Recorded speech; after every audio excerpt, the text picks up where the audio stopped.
Hello, hello, hello. I'm here. Man, it's been a while since my last stream, hasn't it? I feel like I say this every single time I stream, by the way. It is kind of goofy, isn't it? Hang on. Since we're about to have a bunch of discussions here, I think it might be a good idea to just enlarge my model. Booyah! Hi, I am now in the center. But anyways, hey everybody! Pixelated Portals, hello, hello, hello. This is the first time I've seen you here. I haven't seen you before. Welcome to the small community. Wanlong, did you change your profile picture or am I tripping? I feel like you did. Or maybe I'm just delusional, I have no idea.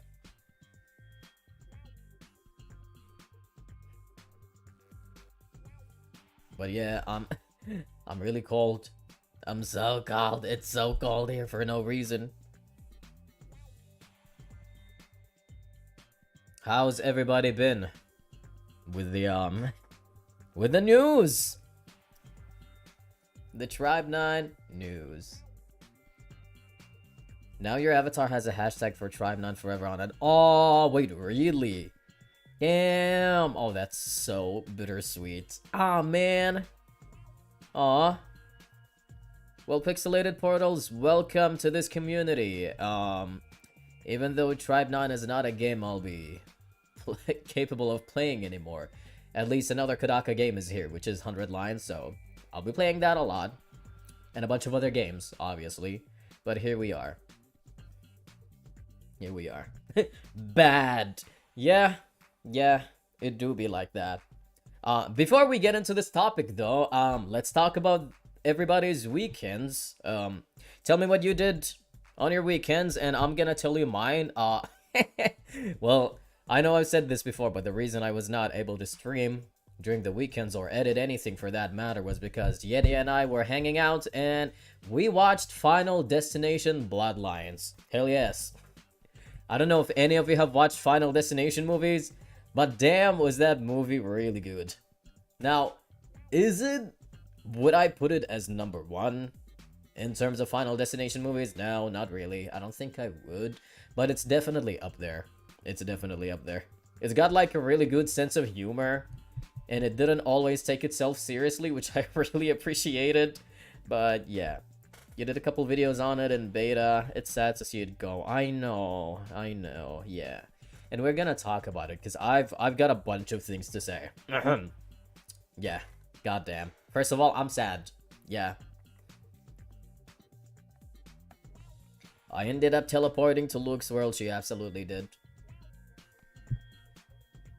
The Final Destination Bloodlines was actually really good. I mean, like I said, it's not the best of the series. I think my favorite of the movies would probably be either 5 or 3, but Bloodlines is also definitely up there. It's really good. So that was fun, yeah, and then we did some mini golf because why not?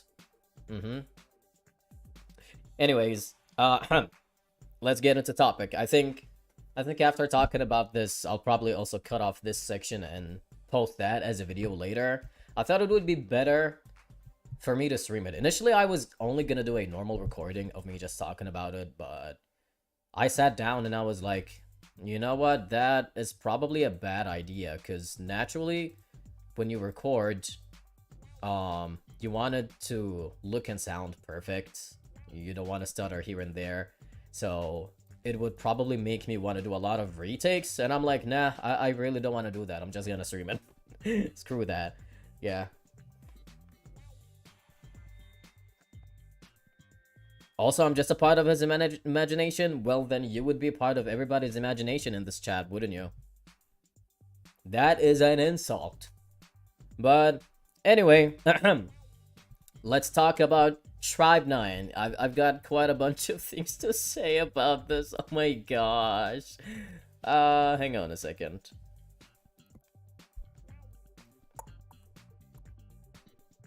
Okay, back to chat. Well, I guess we're gonna go over a bunch of things, right? Obviously, I'll talk about my thoughts in general, but I also want to touch upon the different possibilities as to why the game shut down and why it would have just been a better choice not to make it a gacha game in the first place. And then obviously just pour my feelings out at the end of the day after everything. But we'll start off with some of the objective slash assumptions in the beginning. So let's just get those out of the way. But to start off, yes, I am very, very devastated about the news. As you can tell, why wouldn't I be? I mean, I'm a really small channel at the moment, but I've been streaming Tribe 9 mostly out of all of the other games that I've been playing so far.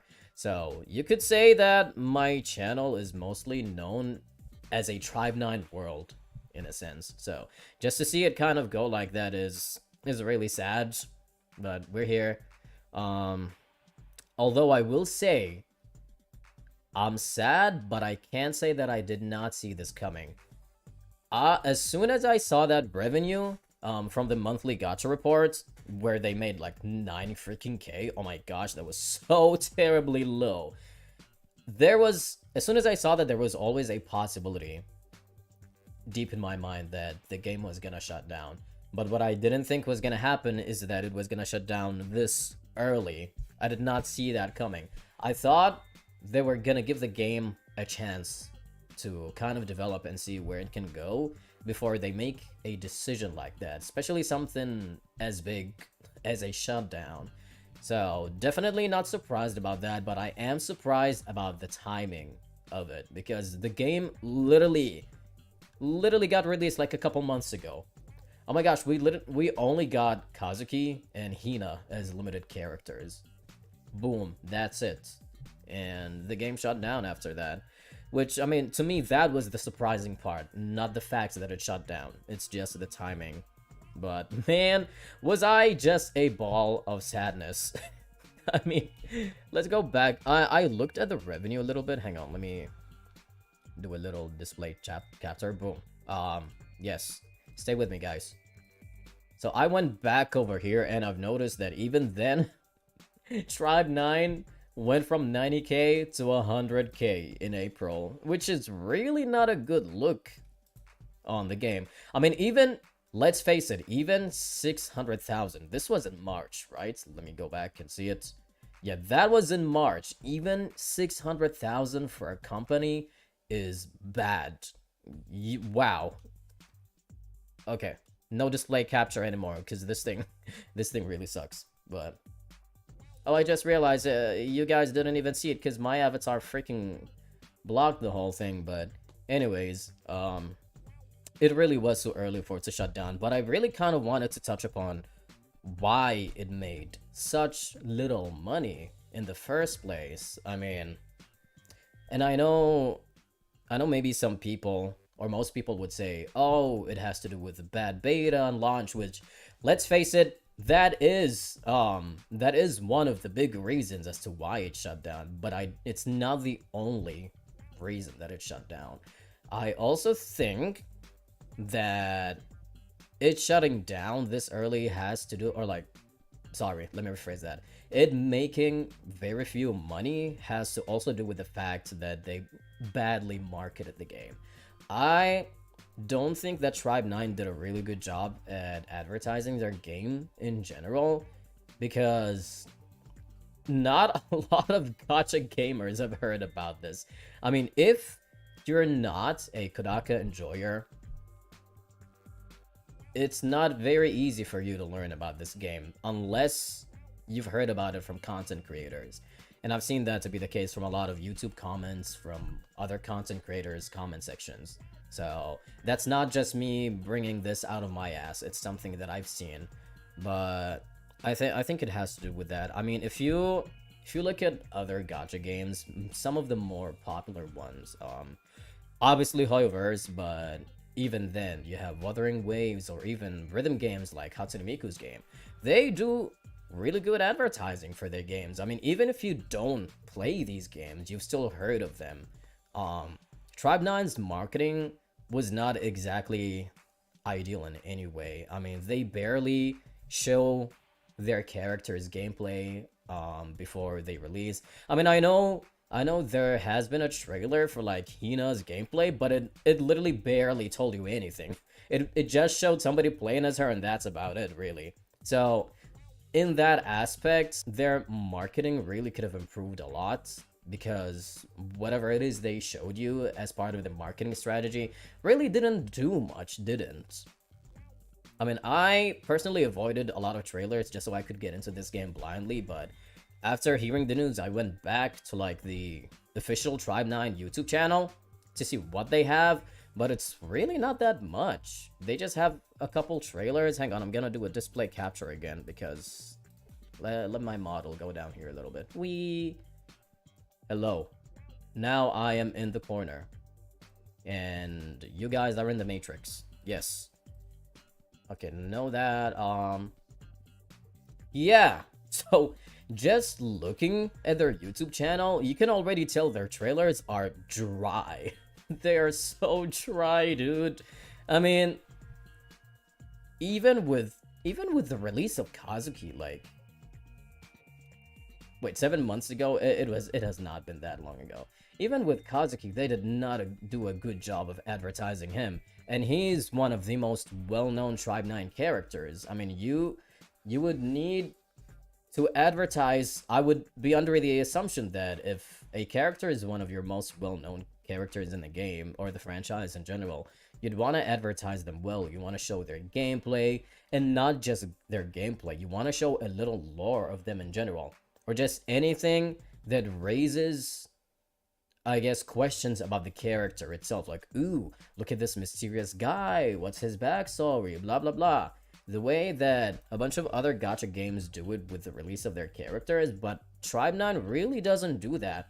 I mean, even if you go up here to their other character trailers, they don't even show trailers of their best characters. They didn't even put trailers for Enoki. Why would you not put a trailer for that character? I mean, she would attract a lot of players, I would assume, judging by her, just like her design in general. Again, we're not trying to dive deep into like character lore or whatever in trailers. In a trailer, when you introduce a character, you want to raise questions about the character, and you want to appeal to your audience about how the character looks like and how their combat looks like, basically. But they didn't really do that with even their best characters. They didn't do that with Kazuki, Enoki, they didn't do that with Q, they didn't do that with Mew or Geo. Again, just thinking about a bunch of characters right off the top of my head that are better than any of these motherfuckers out here. And I mean, don't get me wrong, I love Tribe 9 characters, but if I'm releasing a game with a bunch of really intriguing characters on a base level, I'm not gonna fucking put Mita up there, you know? Not even Tsuki or Gotanda. Dude, I would look at my characters and be like, okay, from a character design aspect, who is gonna appeal to people on a thumbnail the most? Oh shit, that would be Enoki. Oh, it would be Kazuki or Q. But again, it's just their decision when it comes to marketing is just really bad. I mean, they've done better jobs over here a little bit, I guess. The Chiyoda trailer was amazing, by the way, but at this point, the damage was already done, if you get what I'm saying. Like, it's just like bad trailer after bad trailer after bad trailer. Oh, suddenly here's a good trailer. Okay, back to bad trailer over bad trailer over bad trailer. And the pattern just keeps on going. Display capture gone for a little bit. Yeah, here we are. We're back. I might just keep my model over here. It's a pain to resize myself, but in my opinion, that was also a really big factor as to why the game really didn't make enough money at all. They've had so many flaws when it comes to their marketing strategies. So yeah, we've touched upon that. The other thing is, you guys already know it, bad beta and launch. I personally was not there when the game launched. I've waited a little bit. I didn't do the beta at all. I tried to stray away from it because I wanted to get into the game blindly, so I didn't know anything about the launch. But from what I've seen and heard after I got into the game, is that it had a really bad launch in terms of gacha. First of all, what was it? Like, the combat was really difficult, but in my opinion, that's not a problem. The combat was not the problem. I think the problem with the beta slash launch was just the gacha system, basically. I think they were a little bit too greedy when they first started. So immediately, immediately, right off the bat, as a gacha gamer, you go in a game, and the first thing you want, the first thing that appeals to you as a gacha gamer, right? Like, think of this as you're somebody who just really loves gacha. You're not getting into a game because of the story and whatnot. Generally, when you play a gacha game, the thing that you get excited about the most is pulling for characters, right? It's the characters, you pull for them. But you go into a game and their pity system is greedy as hell. The one thing that you enjoy about the gacha. So obviously, I can understand when people get mad and they just immediately leave the game. Not everybody who plays this game is a Kodaka enjoyer. Okay, a lot of people who get into the game are there because they're gacha gamers. They don't know anything about Kodaka, they don't know anything about Danganronpa. They just saw this really cool art style and they were like, yup, here's a new gacha game that I want to get into. And to see the pity system being too greedy at launch, obviously that's gonna send a lot of people back. And first impressions really matter. They really matter. And I know the devs tried their best to fix the situation, and they did. They've done their absolute best to fix the situation. And I commend that. I acknowledge that. However, at that point, the damage was already done. Because first impressions are really important. So I don't really blame gamers who just left this game behind. I mean, after the EOS was announced, I've only ever seen two sides of the same coin. It was just people who were saying, oh, this game got what it deserved because of the bad launch. And the other side was people who were like, hey, this game is amazing. I enjoyed every second that I played in it, and I wish it could have gone on longer. I personally understand if people got mad and they left. They have the right to. Let's be fair here. They have the right to, okay? Even if the game did fix their thing, if some players were still mad and left, I don't blame them at all. It does make sense that they've done that. Because from their point of view, it's something like, oh, okay, they're fixing this right now. Well, what if in the future they're gonna go back again to being greedy? We don't know if that's gonna happen or not, but they've done it before. What's stopping them from doing it again? So I definitely understand that line of thought. I do. However, I fall into the other category where I know they made a mistake and they shouldn't have done that. However, I also acknowledge that second chances should be a thing. And I would have loved to give the company a second chance to see how it's gonna flourish in the future. Because I did genuinely enjoy every single second in the game. If it wasn't for that stupid, greedy system at launch, it would have done a lot better, at least. I mean, I don't think it would have saved it, to be honest, because, again, the game shutting down has a lot of factors to it and not just the launch. I don't think it would have saved it, but it definitely would have helped at least expand this game's lifespan even further.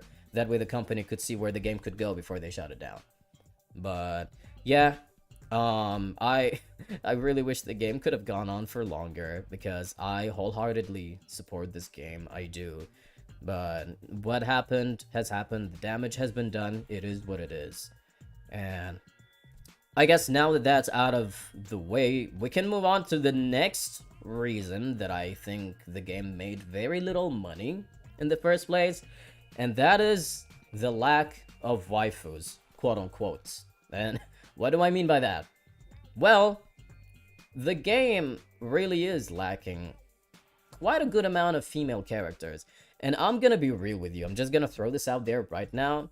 Personally, I don't mind the way the characters are right now at all. I think the current characters are wonderful, and they would still remain wonderful in the future if we got to learn a lot more about them. I'm totally fine with the way the characters are right now. But the thing is, when you make a gacha game, it's all about the characters you are releasing. You're not creating a gacha game while making the story the #1 reason you're making it. No. A gacha game, the way it's structured is that the main focus to make money out of the game is characters. So you gotta kind of shift your way of thinking when it comes to the gameplay or the story to cater around the characters you're releasing. So let me phrase this in a different way, right? When you're making a normal game, let's say an RPG or whatever, most of the time you create a story and then you base your characters out off of that story, right? It's not necessarily that the character's design or whatever would be your number one reason to be creating an RPG that's good and appealing to people. No, it would be the story, graphics, gameplay, have at it, whatever it is, obviously. But when you're creating a gacha game, suddenly your focus needs to shift on these characters, and instead of the usual way to make a game where it's like, here's a character, here's a story, now we're gonna make characters that are gonna complement the story. Now it's the other way around. Now you're making characters, and your stories, your side missions, they're catering towards these characters instead. So if this game was just released like a normal game, it would be fine to release the characters that they'd have right now. But when you're making a gacha game, let's face it right here, okay? Who the fuck wants to pay money for fucking Mita or Saizo or Eiji for that matter? But that is just funny to me. Like, I'm sorry. If this is a normal game, go ahead. Make any characters you want. Put Mita in the game or whatever. I don't give a fuck, okay? But you're making a gacha game. You have to make your characters appealing, even on a surface level. That's the most important thing. All the depth in a character can come secondary. All the character lore, the character growth, the development, that's a secondary thing in a gacha game. You need your character to appeal to the audience from the get-go. And that means character design and their personality on a surface level. Like, on a base point. You're not gonna get anywhere near making good money if you make characters like fucking Mita, brother. Or whoever, whatever they have, though. Even if they are 2 stars, it really doesn't change the points. It does not. But, again, the ratio of the female characters versus the dudes in this game is something that they could have improved. And again, I'm a gay dude. I love all the attractive husbandos. Okay, I love Q. I love Kazuki. I don't know about anybody else, but I love those two a lot. Okay, so I don't really mind the way that the game was going. However, from a statistical standpoint, when you look at the gacha revenues or the revenue reports, these gacha games will always make more money when they're releasing female characters over the dudes. And I get what Kodaka and I guess the devs were trying to pull off here. It's not just Kodaka, by the way. I know it's a whole team doing this. And I get what the devs were trying to do here. They were trying to break a pattern, right? They were trying to break that pattern for like what makes gacha games good and whatnot. But this is something pretty hard to battle. This is something that's already defining the audience of the game. So it's not something that you can easily be like, oh, I'm gonna break the chain easily because that's totally gonna be easy, right? No, not really. You still want to cater to these audience. You want to make waifus to pull them in. Even like, hey, even if you don't want to make a lot of waifus, right? The very least you could do is start off by releasing an attractive waifu from the get-go to pull players in, and then eventually, get a little less and less. Be like, hey, here's a balance of dudes, here's a balance of ladies in the game. Have at it. But yeah, the lack of waifus really did a number on the game. Unfortunately, we have to face this, right? Even if you personally are not really attracted to women, right? Or whatever, or like these waifus, like the fan service aspect of the waifus in the game. Even if you're not into that, you can't sit down and tell me that these characters are not the ones that make the most money. So that is not something I'm pulling out of my ass. That is just a fact that we have seen as evidence in the past gacha revenue reports, right? So even even when I was seeing the game struggling here and there, I was like, man, you could put a bunch of fan service characters here and there. That way you could, gain more money. I would totally be fine with that as long as the company survives at least longer than it did. But that was a thing. And this is something that we all need to face, right? Even if you don't fall into that category. Again, I'm speaking in terms of generalities over here. I'm speaking in general, based on statistics or whatever. Have at it. Or also observation. But most gacha games are gooner games. Yes, I said it, and this is not a shocker to anybody out there. Most gacha games are gooner games. And again, I'm not saying that some of them are not. I'm not saying some of them are not. But this is just the average gacha gaming experience. Or like the average gacha gaming audience. So, with that in mind, you should have appealed more to these audience because you wanna get a good first impression, but you didn't do that, unfortunately. So nothing could have been sustained about the game. And now that the game is announcing its EOS or whatever, I think it was supposed to like release a couple really good looking waifus, right? In the future. But this is where it gets me sad too, because I'm like, okay, well, you could have given the game a little more of a chance, release these two characters that, maybe people are gonna like. You could have tested the waters, because, from what I've seen from those characters, they looked really good. From a design choice, they looked really good. So, they could have gone ahead and released those characters to see where the company would go and where the revenue would go, but they didn't.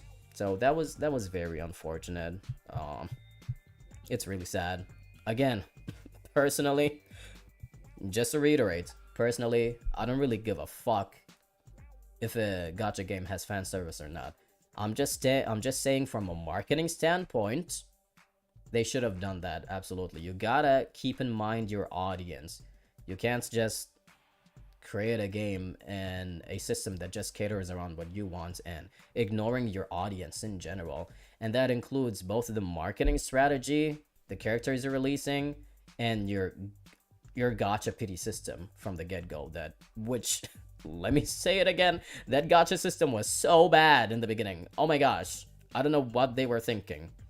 But yeah, that point is gone. What else? The other thing that I wanted to say, I think one of the other reasons that this game really didn't do that good also is the way the game is structured is kind of different from a lot of other well-known gacha games. And I'm not saying this as a bad thing primarily, because I personally didn't really give a shit. I loved everything about the game. I loved how distinct it was in terms of both visuals, story, writing, gameplay, exploration. It was all very different for a gacha game. And I remember always sitting there and being like, man, I keep forgetting that this is a gacha game because it's so good. Damn. But what I think is happening is that ever since Genshin came out, it kind of set a new standard for gacha games. It was, ever since it came out and how popular it has become, it has been used as a blueprint for future gacha games. So yes, there's a bunch of gacha games out there that don't use Genshin as a blueprint, or they are structured differently. But the fact of the matter is, ever since it came out, most of the new gacha games that come out are somewhat, in some way, inspired by Genshin. And you cannot tell me I'm wrong on that. Take a look at Wuthering Waves, Infinity Nikki, what's that? Oh my gosh, what's that new game from Arknights called that is gonna come out too? That's like open world? I don't know, I forgot the name. But that too, also, like, you can see the pattern, right? You can look at a lot of these open world new gacha games, and you can already tell that they've used Genshin as a blueprint. So I think what's happening right here from the way the gacha gaming system is right now is that a lot of these new gacha players only know Hoyoverse games, right? Most quote-unquote gacha players nowadays only really have played Hoyoverse games, which is fine, by the way. I don't think that's a bad thing. I'm just trying to state something. I'm just trying to make a statement in general. So most of them have played Hoyoverse games, okay? So they're not exactly familiar with the other niche gacha games outside of the space. So once they hear about Tribe 9, they get in there, and they're like, oh, this is not exactly structured the way I thought gacha games do. It's not like Genshin, it's not like Wuthering Waves, it's not like Infinity Ninki. Where's the open world in this? Oh no, it's all pixels, it's whatever. So, the way it's so distinct kind of really did them more harm than good. And I'm not saying this as a bad thing for the company. I don't think it is a bad thing. This is just an observation. It's just a statement that I'm making because the game is so different than your usual gacha game nowadays, or at least in the modern days right now. It did it more harm than it did good, which is unfortunate. And that honestly brings me to my next point, where I'm gonna say Tribe 9 should have never been a gacha game to begin with. And I wholeheartedly stand by that. I didn't mind that it was gacha at all. Again, I enjoyed everything about it. However, I still think it really shouldn't have been a gacha game in the first place. I don't see why. Here's the thing, I just don't see why it was a gacha game. Like, there's no reason in my mind that is reasonable, that makes it reasonable enough for Tribe 9 to have been a gacha game instead of just a normal RPG. Because I totally think that it should have just been a normal JRPG. You pay a full price for the game, and then you just play it from start to finish. It is kind of sad that it was decided for it to be a gacha game. Again, I know this isn't just a Kodaka decision. This is a whole team decision. I know Kodaka just wanted to get his ideas out there, and the team kind of took over to see where they could go with it. But the way I see Tribe 9, right, is like, there's a bunch of these mysteries left and right. It is a story that is written by Kodaka, and the way that his writing is usually structured is that he is always known for writing all these mysteries, be it crime or normal mysteries, whatever it is. So his writing is structured to have an end. Okay, you begin the story, here's plots, here's a bunch of mysteries or crime mysteries or whatever it is, you solve them and you get to the end, boom, game is over, right? But it is very hard for the team, for the devs, to pull that off in a gacha game. I just don't think it's a good idea. I don't think there would have been any harm for them to create just a normal JRPG instead of gacha. Because now that the game is a gacha game, well, Kodaka and the team are forced in a position where, oh, we have all these mysteries that we want to solve, but we really have to stretch out all of our main stories because it is a gacha game. Because now they have to deal with continuity instead of finishing a story, because they're working with Kodaka, somebody whose way of writing needs an end. It needs to be a complete story. So continuity is kind of his enemy when it comes to writing. But they have to work with him in a sense that, oh, now we have to like keep expanding this thing to cater around our, continuity concepts because it's gacha, and poor guy would have to shift his own thinking because now his main story needs to revolve around all these new characters that they have to release, instead of the other way around, where it's like, here's my mystery, here's a bunch of characters that complement my mystery kind of deal. So I do get that he was trying to get his ideas out there, and then he got partnered up with the wrong producers, unfortunately. That is Akatsuki Games. And Poor dude. Poor dude. I know he had a lot of great ideas out there, but like the team that he worked with was just not, it was not good. And I actually didn't know that from the beginning until the game shut down and I've heard a bunch of bad stuff about Akatsuki games and I've done a little bit more research. Here's a display capture. So, apparently, Tribe 9 was not the first game that Akatsuki Games has shut down. They've got a bunch of other games that they shut down. And despite all of that, they've been working with Kodaka. The poor guy. I mean, if it was me and I'm trying to collaborate with a freaking company, I'd want to research them before I actually collaborate with them.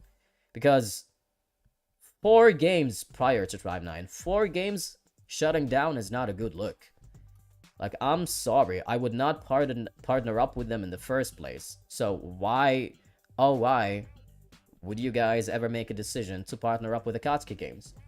It didn't make sense to me. Oh, it's still running in Japan? Oh. Still doesn't change the fact that it's not running in global. I mean, I'm not exactly sure how that makes it better, to be honest. It really doesn't. You gotta keep in mind your entire audience, not just Japan, also global. Like, if from the get-go you're planning to release a game both globally and in Japan, I mean, I'm not exactly sure why it would be a good look if you shut down your game globally but not in Japan, but it is what it is. It doesn't change the fact that it shut down globally. But that was a thing, and again, I just really wish that Tribe 9 was not a gacha game, because I know for sure that they would have released a banger of a game if it was just normal. You know? Here's a story, here's a bunch of characters that are gonna complete the mystery, and here you go, start the game and finish it. Blah, blah, blah. Awesome. But, I mean, and here's the thing, right? Kodaka has a really loyal fan base. And with the release of 100 Line, Last Defense Academy, I know for sure the game is not doing badly at all. Like, that game is not doing bad.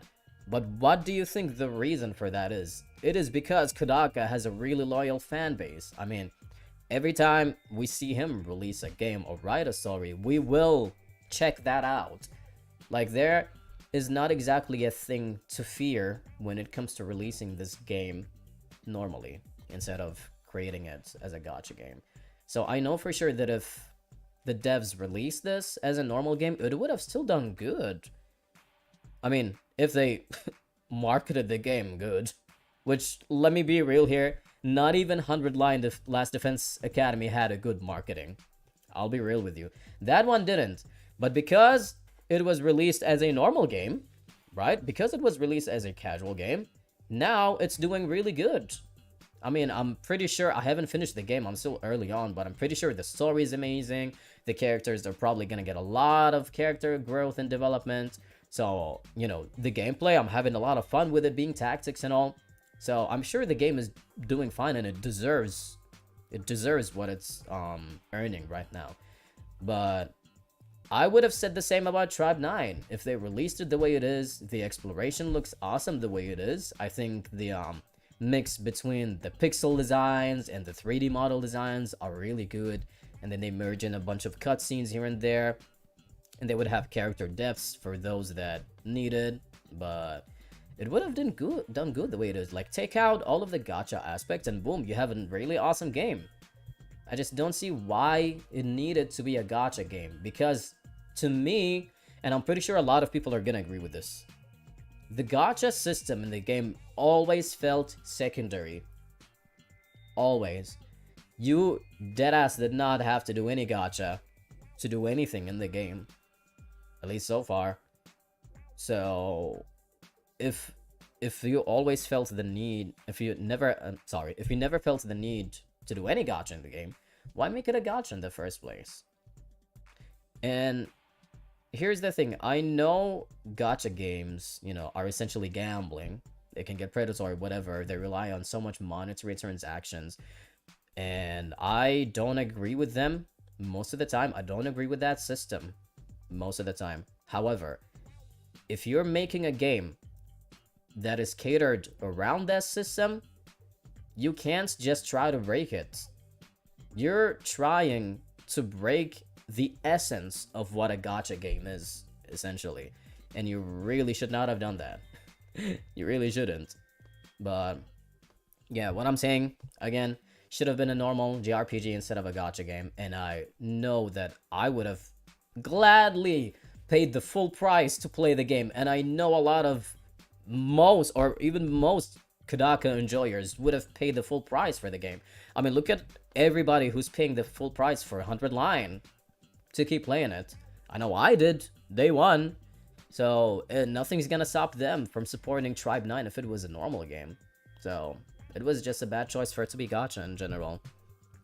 I mean, you really would not have to worry about how your game does if your leads did normally. In my opinion, you would have had to worry more if it was a gacha, because now you have all these different factors that you gotta worry about to keep the game going. But you wouldn't have to worry about that if it was just normal. And I think that was just a mistake that the team did in general. Again, I don't want people to be out there blaming Kodaka, because he was just a guy who wanted to get his ideas out there, and he happened to partner up with the wrong company. Okay? But it has always been a team decision. It was never always only a Kodaka decision. I just want to make that very, very clear. So it was always a whole team just deciding where the game's direction would go. So it just resulted in a very, very sad decision, or a sad outcome, which is really sad.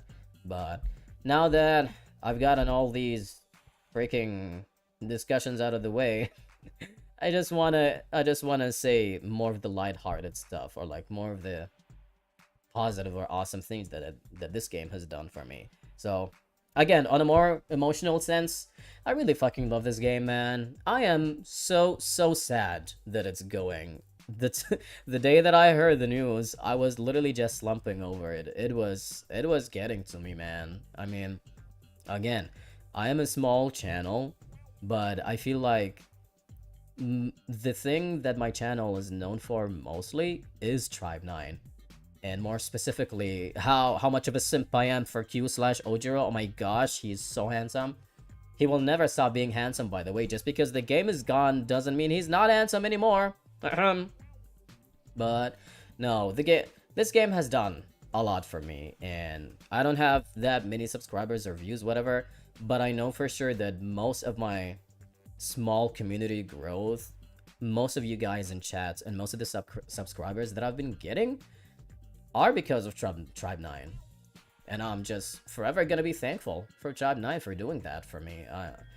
It's just something that I'm never gonna forget, you know? I've always had a wild ride with this game. The characters, I loved them so much. I loved the characters that I loved, and I loved to hate the characters that I hated. It was something that was just fun to me to always comment on, to always witness.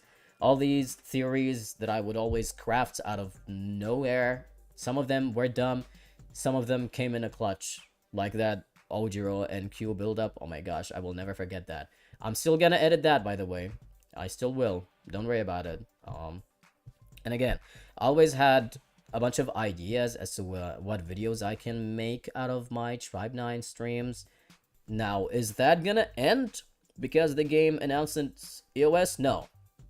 I'm still gonna be posting my anime reactions, and I'm still gonna make that compilation of my, what's it called?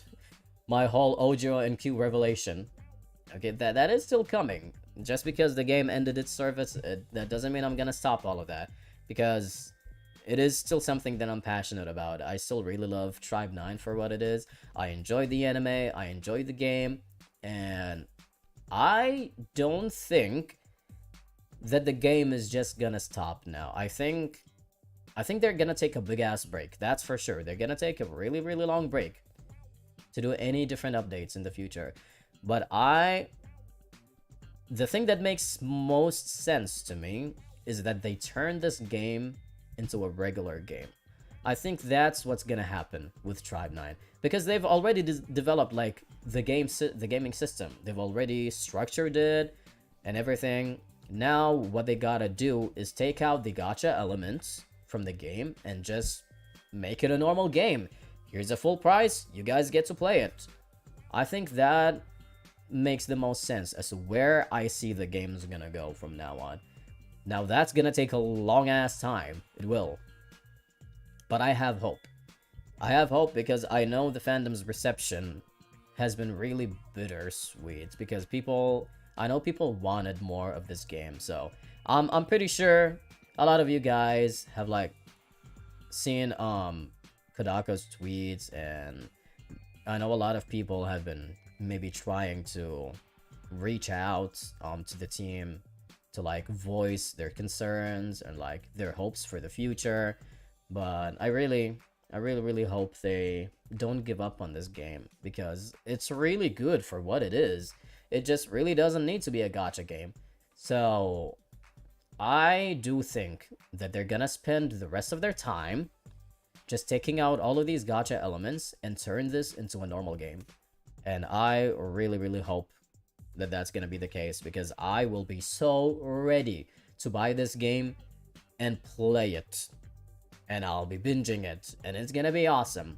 I do have hopes. I don't think they're gonna give up on this because haven't they been working on Tribe 9 for a long time now? I don't exactly know how long they've been working on it, but I know for sure that they've been working on Tribe 9 for quite a good amount of time before. So I don't think they're gonna stop for a project that has been going on for so long. I don't think they're just gonna give up on it so easily. That would be a really bad decision. That would be a really bad decision if they do that. It might not be through Akatsuki if they do that. Yeah, well, all these complications, that's up to them. Don't know what's gonna happen. That's essentially why things are gonna take a long time before we get a normal game. But whatever complications they face, I will be there supporting their choices, and I will hope that a regular game comes out of this. Because if it were me, I would not be giving up on a game that I was part of for years, you know? So I don't think, yeah, I don't think. They've been working on it for at least 5 years. Ooh, damn. That's a really long time. Yeah, there's no way they're gonna give up on it right now. I don't think so. It just doesn't make sense to me. But I think it's gonna take a long time before they do anything for it. But I know it's gonna happen. It will. It has to. It's just gonna take a while. So yeah, I'll be waiting. We'll see where it goes from there. Oh, I needed to drink water for that. I was talking too much. 5 years is a long time. For the past 5 years, I got my college degree. Damn, that was a long time. My gosh. 5 years and they announced a shutdown within a month. That is really harsh. It is absolutely brutal. I mean, the revenue was just that bad, I guess. It was so bad, guys. You need to understand. 100K for a whole company is terrible. Like, for a while, they were making like 90,000 for the company. Oh my gosh. Like, you guys need to understand that is one manager's salary. One manager's salary. For a whole company? Damn! That is crazy. Feels like they haven't tried hard enough. Yeah. Yeah.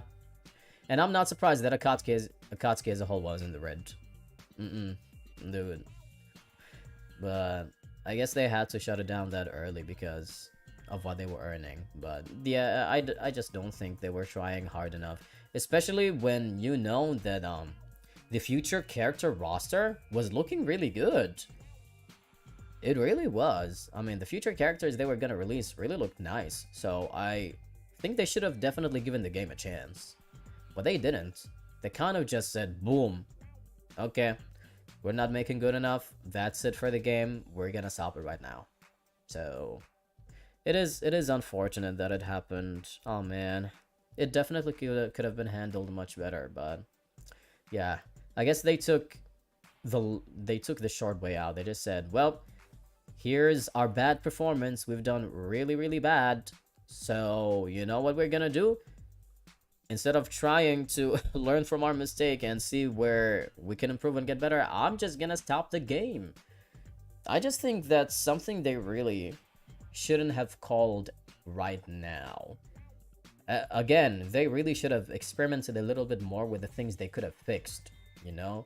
They really had the chance to do that, but they chose to take the short way out and just brutally shut the game down.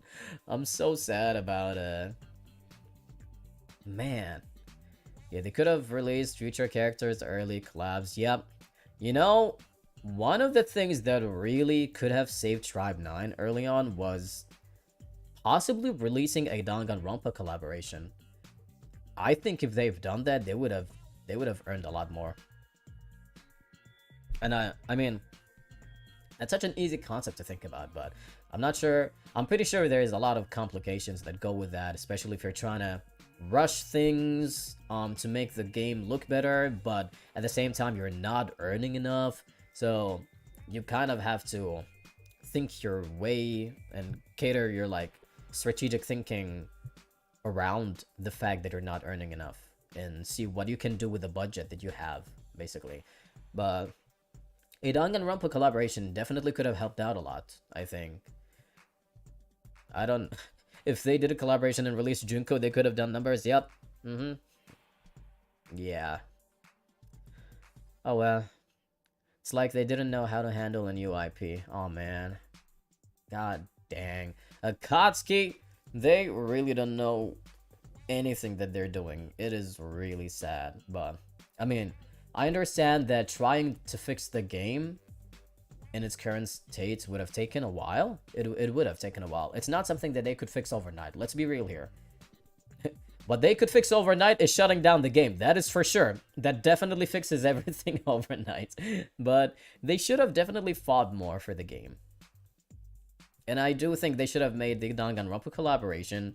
They should have released future characters that they thought were gonna attract the audience a lot. But they didn't do any of that. It is unfortunate. But that's how it was, so it is what it is. God dang it.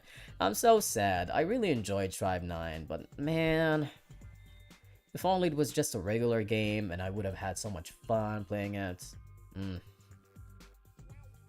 God dang.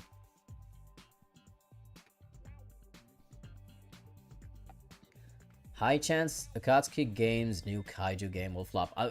Oh my god, I don't even... Girl, they've got a new game? Why? Why? I know for sure it's gonna shut down. The reason why I don't think Akatsuki would be the ones to turn it offline is because it seems like they may have fired the dev team already. Ooh. The dev team didn't know AS was coming until a few days before the announcement. Damn. That is harsh. They kind of knew that Akatsuki was bad. They were like, ugh, what are you guys doing? You're damaging our game. Yeah, I'm not exactly sure what more complications go on behind the scenes, but the fact of the matter stays that Tribe 9 did shut down, and I'm sad, you're sad, and we are all sad, basically. You know what makes me even sadder? The disrespect that was placed upon Ojiro/Q.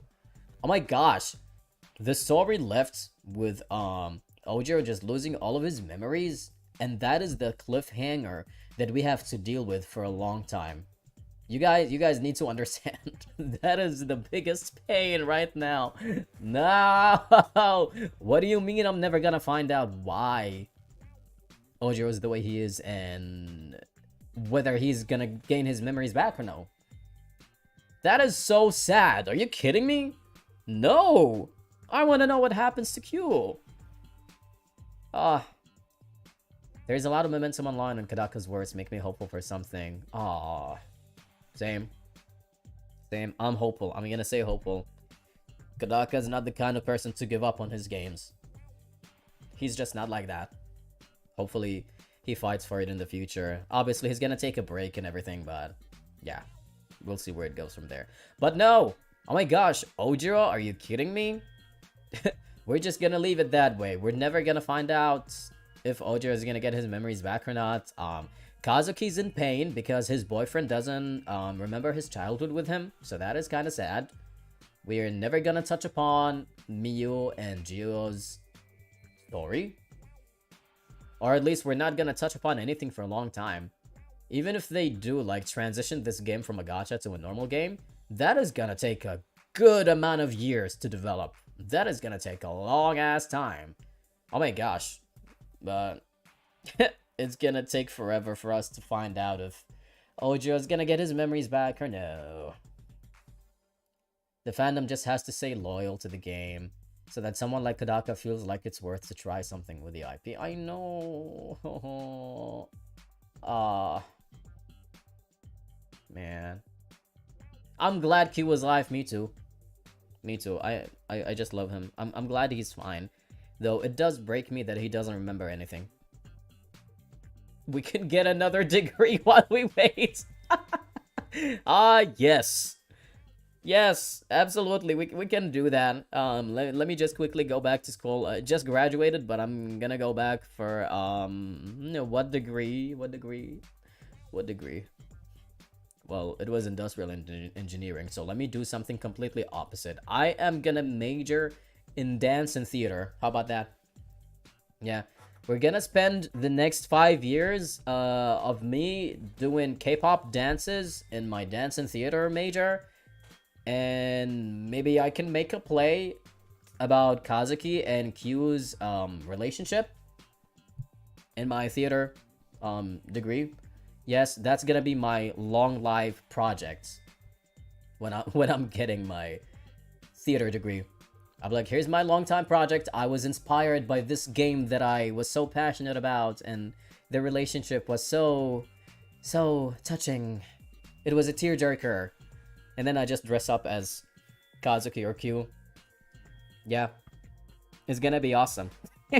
And then after that, in the final day when I present my final project, Tribe 9 is gonna announce, its comeback. And I'm gonna advertise that in my last project play.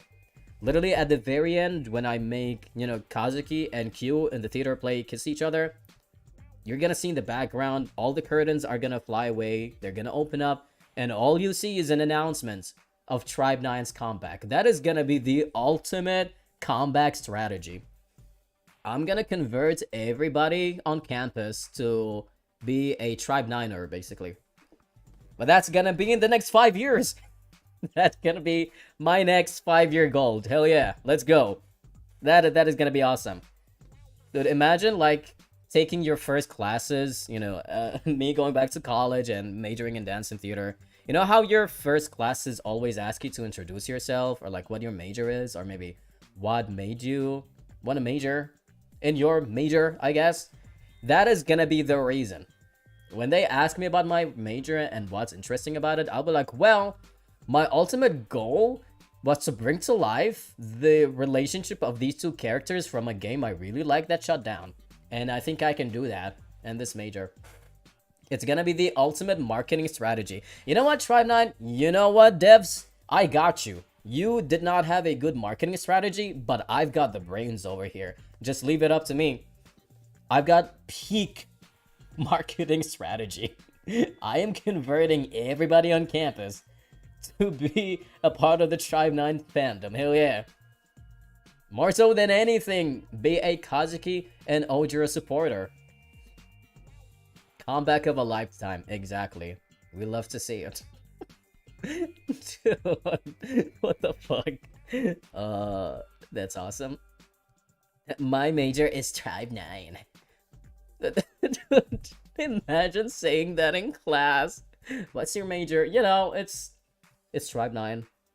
What is Tribe 9? Oh, Tribe 9 is basically the study of the connection between people and relationships. It's kind of like social studies or like gender studies or whatever kind of studies you have out there. But that's what Tribe 9 is. You kind of get to focus on like counseling between two lovers, basically. It has to specifically be between two lovers.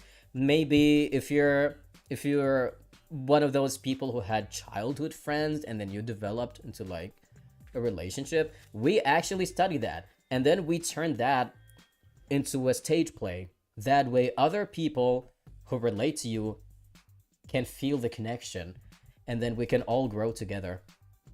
Let's all grow together. That's definitely not gonna sound like a cult by any means. Despicable. I know. Isn't that crazy? Oh man. Well, at least, you know, we started off this discussion in a bittersweet manner, but now it's being more lighthearted, and I love that. I should put this in my bio. I'd be like, my major is Tribe 9. You know, I should like specifically describe my next 5 years and be like, I'll be going back to college. You know what? I'll be putting this in my description. Nobody's gonna know the inside joke. You guys are the only ones to know about this. You know, that's the fun part about being such a small streamer right now, because you guys are the only ones who understand this joke. So if I ever go out of my way and just put it in my bio, I'd be like, yeah, I'm spending my next 5 years just, you know, majoring in dance and theater. And I'm gonna call this major, I'm gonna rename it to Tribe 9. They're never gonna know what I'm doing in the next 5 years. They don't know that I'm developing an ultimate marketing strategy for Tribe 9. Yep, in the next 5 years, guys, when Tribe 9 starts making millions, just know it's me. Suddenly everybody in the next 5 years who actually buys Tribe 9 is just a college student. You're gonna be like, what the hell? Where did that come from? Why is it only college students? I love this game so much. I miss it. God dang it. We love to see it. Become the ultimate marketer. Hell yeah. I am gonna be a Kodaka character. I just developed like, I just draw myself in like Danganronpa style with like the sprites and everything. I've done that before, by the way. So just imagine doing that. The ultimate marketer. And then put in parentheses T9, but never explain what T9 stands for. Just kind of like the V3 in 50, oh my god, the V3 in Danganronpa V3. Just keep it there for a very long time and never explain what it stands for. Until like 30 years pass. That's gonna be awesome. But okay, now that we've had this awesome discussion, I guess what I can do next, what I want to do, is I want to go over the Lux Phantasma event, or just the story, because I found a video that shows the entire story. Give yourself an Ahoge to make yourself OP. Yes! Oh my gosh, this is gonna be my next art project. I'm sure it's not gonna take too long, just like drawing myself in a little Danganronpa sprite with a freaking Ahoge. Oh my gosh, say less. Are you gonna Gamba for Q? Nah, unfortunately no. Oh my gosh, I forgot to mention, this is another thing that happened when I first got the news. Before the game shutting down, I still had like 12,000 of the gems in Tribe 9, and because I was sad, I was just like slumping over the game. I turned it on and I just like doom pulled. I was like doing Gamba. I was like, you know what, let me spend the rest of my resources on the banner. And I got absolutely nothing, by the way. Absolutely nothing. Probably a bunch of meta fucking dupes, but that's about it. So, yeah, unfortunately, no Gamba. No Gamba. But, you know, that's... Aw, man, now that I think about it, it's making me so sad. It's making me so sad because this means that I've never, and I will never, have Q in my party. My best boy is just never gonna be in my party. And it makes it even sadder considering that I bought his skin. And I fought my way up to level 50 to get his skin. And it's just never gonna be used, is it? This is so sad. You're still doing dailies to try to T5Q? Wow, what the hell? Damn, wait, you have T5 gods? Okay, oh my gosh. Good lord, that is crazy. Oh, well, good luck to you. Enjoy your time up until November. Which is still kind of weird, because I'm like, why are they stretching the game up until November if they're not gonna do anything? You might be able to get a refund. Ooh, really? I'll definitely look into that later. But it's just so sad. I'm never gonna get to play as Mr. Ojiro himself. Oh, shit. Okay. But, yeah, I want to go over Lux Phantasma. Sorry, it's only about 36 minutes long, which is great. That is perfect. I know that I've done a couple of those story events before, but I'll be real with you, I forgot everything. I absolutely did. So I'm gonna go ahead and just start from the very beginning. 36 minutes is not too long at all. So we can get that over. I still haven't gotten Inoki, so I'm gonna continue with dailies and continuing solo bosses with Kazuki. Oh, good luck. Have Inoki. She's good. Yeah. But if we're gonna do that, and I guess if we still have time after that, I might actually play 100 line. Just for the fun of it. Because why not? 100 line. Okay, let me see. It's time to put on my peak voice acting, okay? Are you guys ready? That's gonna be great. Okay, whoa! Don't get lost in the matrix, guys, okay? Bear with me, bear with me. This should be nice. I think the placement of my avatar is okay. I might change it depending on where the dialogue shows, but yeah. Wait.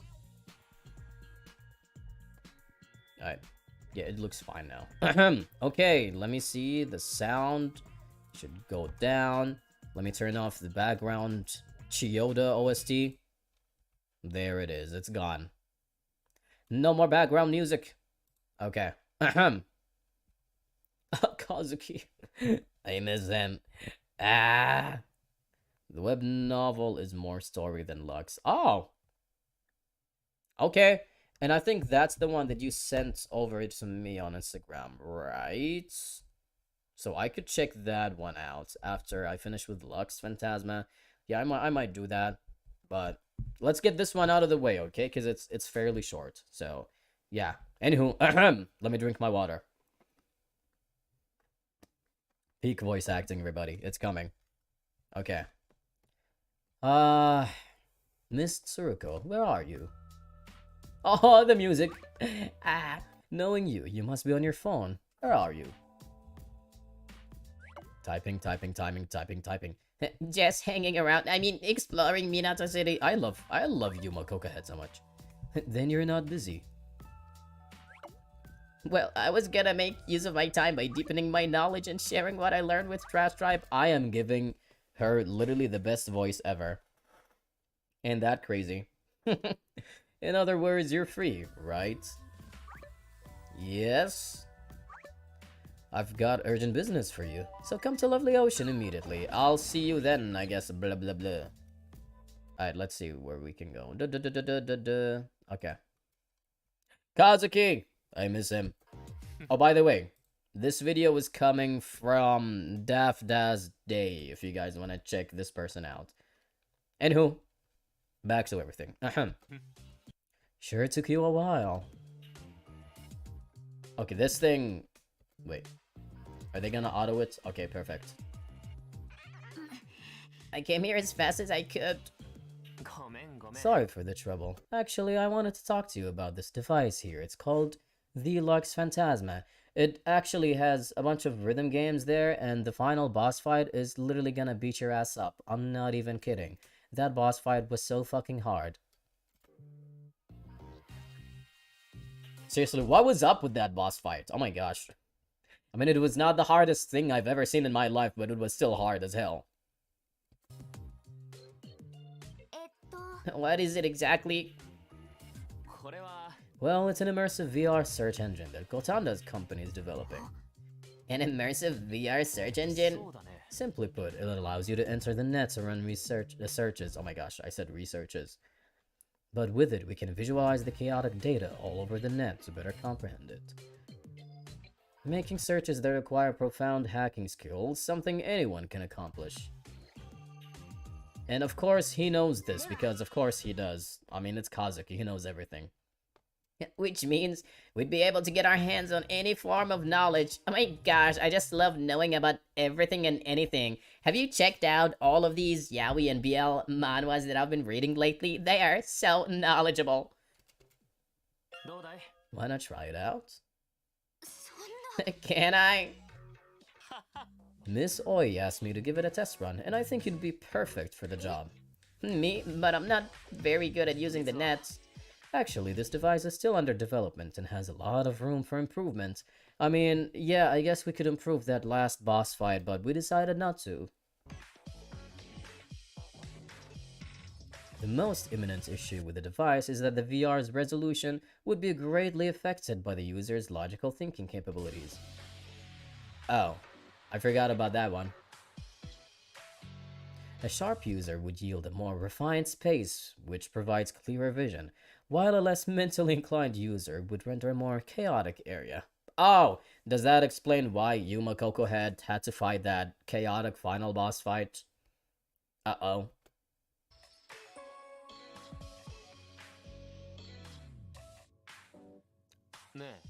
And out of all my members, I believe the one who's the smartest and most proficient in logical thinking is you, Miss Tsuruka. I mean, after me, obviously, because nobody's smarter than I am. Seriously. The smartest, I'm flattered. She's so cute. Wait a minute. Is this the urgent business you mentioned? Is the test run really that time sensitive?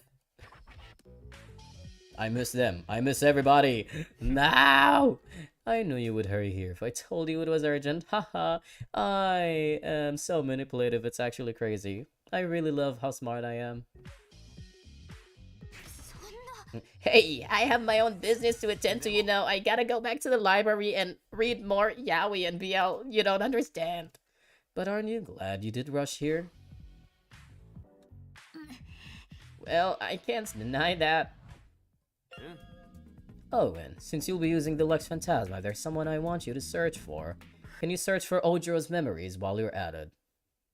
I think that would be very, very helpful. The Lux Phantasma, it looks just like a rift. Gotanda and the others actually used the rift as a reference while developing it. I see, so you want me to use it to look for someone? Right, someone who's active on the net but consciously concealing their identity in the real world. I've been wanting to pinpoint their location, but that would require some serious analytic skills. I mean, shut the fuck up, Kazuki. You have all the analytical skills to look for anybody. You just refuse to do it. Because he's quirky. He doesn't want to do it. However, by using the Lux Phantasma, it should be a cinch. So who's this person? Some controversial troll in social media? Something like that. Are they a bad person? What is with the zoom in? Don't get too hung up on the details. Doing the test run should be our focus. Yeah, I understand, but still. Well, there's no better time than now. Let's get started. And then she gets a magical girl transformation and looks 10 times better than her current design. Wait, what? This has my face on it. Gotanda sure has a playful side. Consider it a sign of his appreciation. Alright, get in. Now. The way he just commands it. He's like, yeah, get in now.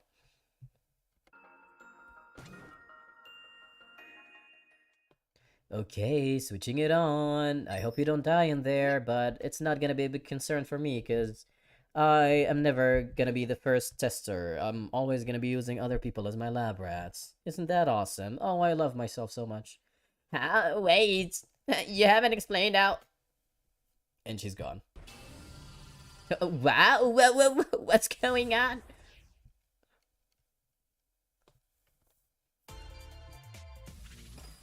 Ah, the stages. Ah. Wait, where are we? We're here. Okay. Thank you very much for agreeing to cooperate with our company's test run. Oh, Miss I will be your support via private circuit while you're in cyberspace, Miss Samba. If you have any questions or concerns, please feel free to ask me. Alright, thank you. Oh my gosh, Look at her little horns. Those look like Ibuki Miyoda, but they're pink. My, it's incredible how much clarity you've brought up. I can't read. Brought to what just... Oh my gosh, what was just clusters of random data? Your aptitude is phenomenal. Kazuki likes to have other people test things out for him. I know. He's so Kazuki, and we love him for who he is. Oh my gosh, it's Shun Kamiya's theme that's playing. Oh, please, you flatter me. Oh my gosh, look at how cute my face is. By the way, since I want to use this opportunity to help further the product's development, I've made it possible for everyone on the private circuit to view you via their smartphones. Apologies for only informing you about this right now, but is that alright with you? I don't mind, though it is a bit embarrassing. I'd also like you to know the skin you're using was commissioned from a designer. Who's the designer? Skin? What? What the? Everyone's gonna see me like this? Girl, your fit looks awesome. What are you talking about? I think it suits you quite well. Now, a word of warning. Yes? The user's imagination tends to be manifested by cyberspace, so we would appreciate it if you try to avoid picturing unnecessary images and the like. Oh. She's like, oh my gosh, wait. What about all the yaoi images I have in my head? No. Plot twist, she also ships Kazuki and Q. What a giga chad. Unnecessary images? I'm not entirely sure what you mean, but I will be careful. I think it's time for us to get started. Are you ready? I'm sorry, but can you explain what I'm supposed to do first? You're gonna play a bunch of rhythm games. And I mean, a fucking bunch. Trust me, it's gonna get really tiring. Right, I'll send the notes to you now. What notes? That's just the term our company uses to refer to the clumps of records and information you'll come across. What I'm about to give you are notes containing an activity log for the person you're searching for. I want you to use the notes to find clues that will help you pin down this person's location. And what I mean by notes is you're gonna have a fuck ton of notes that you're gonna be pressing down on. Hopefully, by pressing down on these notes in time, you will be able to pinpoint the person's location. How does that work? Girl, I have no fucking idea. Just play the game. Oh! Miu! Miu! The girl we're never gonna learn about. At least for like the next 5 years. Hi, Miu. She has an awesome design. Ah! What a great character design gone to waste. Damn it. What voice am I gonna give you? Fuck. Oh my gosh, I don't know. Reminds me of police hounds, you know, using the culprit's scent to track them down. And she just had that one line. Oh my gosh, Hyaku Ichitaro. Oh my god. Okay, here we go. Well, guess that makes her a Tsuruko breed. Look at my sparkly eyes. What? Tsuruko breed? Woof woof. Why is she barking? Miss Semba, did you imagine yourself as a dog right now? That image is being reflected in your voice. How careless of me, I apologize, Woof. So this is what you meant Earlier, I'm giving her the goofiest voice ever. Poor Tsuruko. Okay, let's keep things moving forward. I'm sending you the notes now. Even Kazuki's had enough. He was so embarrassed, bro. His fucking face earlier. Miss Tsuruko, are you ready to proceed? Very well. Alright, I forgot to mention something important. The important thing being that this soundtrack playing in the background is such a bop. Oh my gosh. I don't even know what he keeps saying in the song, but all I hear is Devil Chaser here and there, and that is such a bop. Oh my goodness. You might run into some enemy-ish looking things as you search. The music stopped. But they're kind of a malware, exceedingly dangerous stuff. Hey, dangerous? What should I do if I run into them? Enemies will convert notes into balls of light and attack with them. Be sure to dodge or deflect their attacks at just the right time. You'll be able to defeat the enemies by repeating that process. Oh my gosh, I'm gonna go around and explain to this in every single word ever, except the fact that it is a rhythm game. Like, I will avoid that term in every way possible. I'll explain it in every fucking term ever, but I'm gonna avoid saying rhythm games for some reason.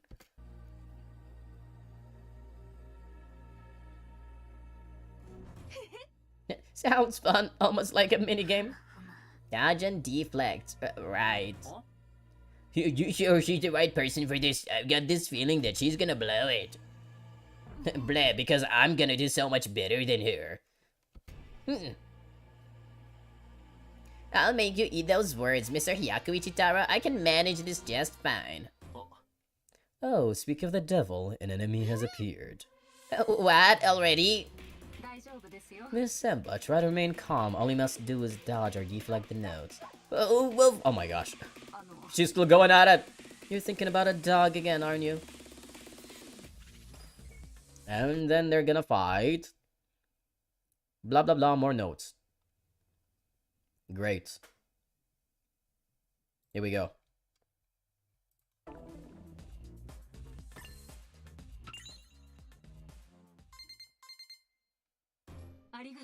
Miss Semba, you found a clue. By touching it, you should be able to obtain location data. I found it. This is the location of the person we're looking for. Sending it to you now. Miss Enoki, can you see it? Oh, Enoki is here. I don't remember that. So I just need to go there. Please and thank you. Aye, aye, sir. Heading out now. And Enoki was such a breath of fresh air. She was such a unique character. She was such a Kodaka character, too. I would have loved to learn a lot more about her in the time that we had, but no. No. Oh well. Mr. Kazuki, where is Miss Enoki going? To detain the person in question. That's the reason I let her on standby. Detain? We're capturing this person? Yeah, before they can get away. The person in question... Is it Sai? Who the fuck is that? Huh? Sai? As in the Sai? Who the hell is that? Sai, who's that? Allow me to explain. Oh my gosh, it's time for my little trivia. I am literally expedition galore. Sai is an elusive, highly skilled cyber criminal who has been causing quite a stir as of late. Guys, take a note of this, it's gonna be on the exam. They allegedly have the skills to crack the toughest security and infiltrate all manner of systems. From identity theft and rewriting financial information to spreading malware and executing cyber attacks on corporate servers, Sai has done it all. Somehow, we're showing Roku Saigo's profile as I'm saying this. I don't know why.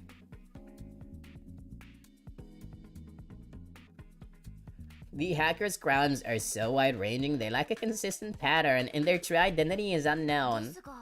After each act of cybercrime, the person leaves behind the word Sai that became his nickname after a while.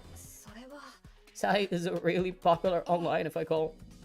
The moment I read those first notes, I had my suspicions. That was residual data from a hacking program Sai frequently uses, right? Got a dip, but dope stream. Thank you, Pixelated Portals. I would hope to see you in the future. Again, welcome to the small community that we have here. You caught on, just like I figured you would. I've got him. What? You mean you've already captured Sai? Oh, dude, look at Enoki. She's so cute. Enoki, why the elephant's impression?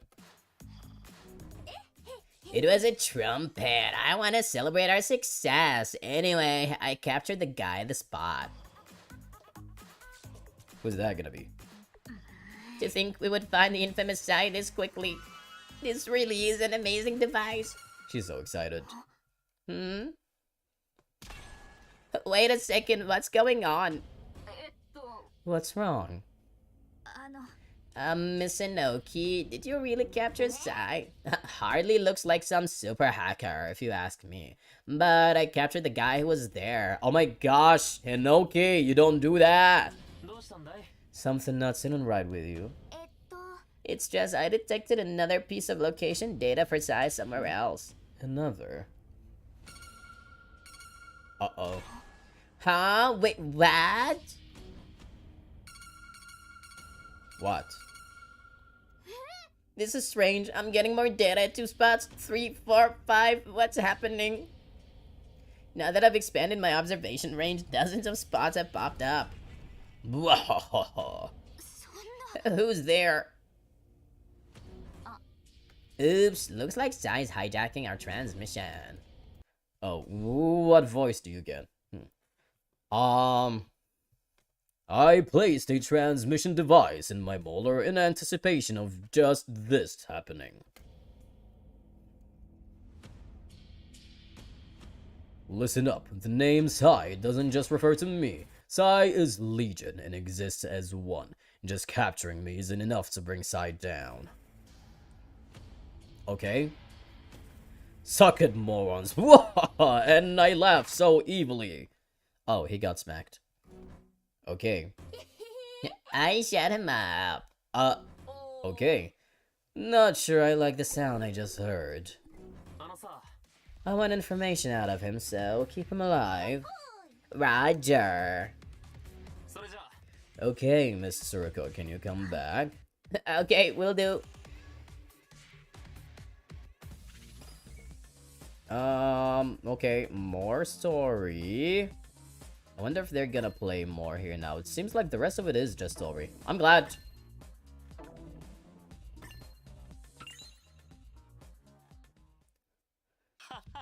We got some pretty interesting information after interrogating the side that Inoki brought in. It was super fun. You didn't torture him, did you? No, I didn't. Oh my gosh, why? Why are they looking at her like that? Oh, dude, imagine Inoki and Kazuki teaming up to torture somebody. Bro, just kill me at that point. Honestly, just take me out on that point. I don't think I'd want to have to deal with that. Because Kazuki would mentally torture me, and then Inoki would physically torture me. That is the ultimate duo. I cannot deal with that. Look at our awesome, friendly faces. My favorite scene of this side event. Well, you know. I just played some mind tricks on him. It's really not that big of a deal. That didn't answer my question. They're not gonna answer it. Sai isn't an individual, but a group. So what's the name of a team? Well, the thing is, the members don't seem to know each other. Oh. They never contacted one another, and one member doesn't have a clue who the other Sais are other than themselves. They just share the code name Sai and commit cybercrimes whenever they want. So they're just a group of people who call themselves Sai? No, there's slightly more to it. We've learned that there's a real Sai who recruits the other Sais. The fake Sai we interrogated used to be nothing but a lowly social media hacker. However, one day he received a message from the real Sai and was invited to become one of them. He thought nothing of it and agreed, and the real Sai sent him a secret program. The program is called Cyber Raid, or S-Raid. What the hell? S-Raid? It's a powerful program that can analyze codes and disable security. With it, even a total noob could act like an elite hacker. The real Sai shares S-Raid with all the people he recruited, increasing the number of Sais. So, unless we capture the real Sai, there will only be more and more Sais. If I may ask, why do you want to capture Sai in the first place? He's a bad guy, no? We'll make the world a better place if we stop him. I didn't know you care about the world, Mr. Kazuki. Seriously, I literally thought all you care about is Q. I mean, I've seen you guys hang out so much, it's crazy. I thought he was the world to you, but I guess you also have a heart and you care about something else other than Mr. Q. That's good, isn't it? Right? Right? Well, even I can be righteous sometimes. Is that so? Something feels off. Excuse me, is this a Trash Tribe base? Oh. Oh, hi. Wow, how about a little subtlety? Who might you be? I'm sorry. I had a really masculine voice just now. I was just putting on a voice and I wanted to prank you guys. I'm sorry about that. My name is Kia Kayacho. I'm a freelance journalist. I am totally not gonna be a bad guy in this event story. I promise. Kia Kayacho? Then I'll call you Kikaya. Miss Inoki, it's rude to give nicknames to people you just met. It's alright. Most actually would prefer to call me that. So, what brings you here, Kiyakaya? Even Mr. Kazuki's using the nickname now. Yeah. He just loves being that guy, huh? I'm interested in everything that happens here in Neo Tokyo. I figured that interviewing the governing rules opposing Trash Tribe would be interesting. Would you be able to share some insights with me? I suppose we could if it's something innocuous, but we're kind of busy right now. I can come another day then. What's this? Oh my gosh, is that a rhythm gaming VR machine? I want in too. It's a device for entering the net. Is this the rumored device? The one developed by Mr. Gotanda? Man, I am a big fan of Mr. Gotanda. He is so attractive. In the anime, he looked really ugly, but I'm so glad he had a glow up in the game. Seriously, he looks so good now. You know about it? Of course, any journalist's curiosity would be piqued. Cyberspace is an information treasure trove after all. Is there any chance I could use it? Nope, it's still in its testing stage. Only Miss Tsuruko here can use it. I see, then how about this? If you find any metafilm in cyberspace, would you bring it back to me? Metafilms are rare data that exists in cyberspace as negatives. That kind of information would surely make the headlines. I don't mind. Is that like your other term for saying I'm gonna get rewards? Do you know about metafilm, Miss Oi? Yes, certain hidden info indeed exists as metafilm by cyberspace. Then I suppose we can lend a hand. Thank you so much. I'll prepare nice gifts to exchange for the metafilms. Until next time, I'll be waiting for your delivery. I am just gonna go ahead and stay there. Now then, let's get back on topic. It's very likely that the real Sai is hiding among all the Sais they recruited. It's easier for them to take action when there is a bunch of fakes out there. I say we take the straightforward approach. A straightforward approach? If we capture the fake Sais one by one, we'll eventually nab the real one someday. What if Sai is just Mita? Dude. Yep, here's Sai. It turns out it's just Mita. What a great plot twist. Even Miss Inoki wouldn't be able to capture that many people. Oh, I don't mind. I'm usually bored anyway. Are you being serious? We're doing this to make the world a better place. Care to lend me a hand? I need to make the world a better place for me and my boyfriend, Ojiro.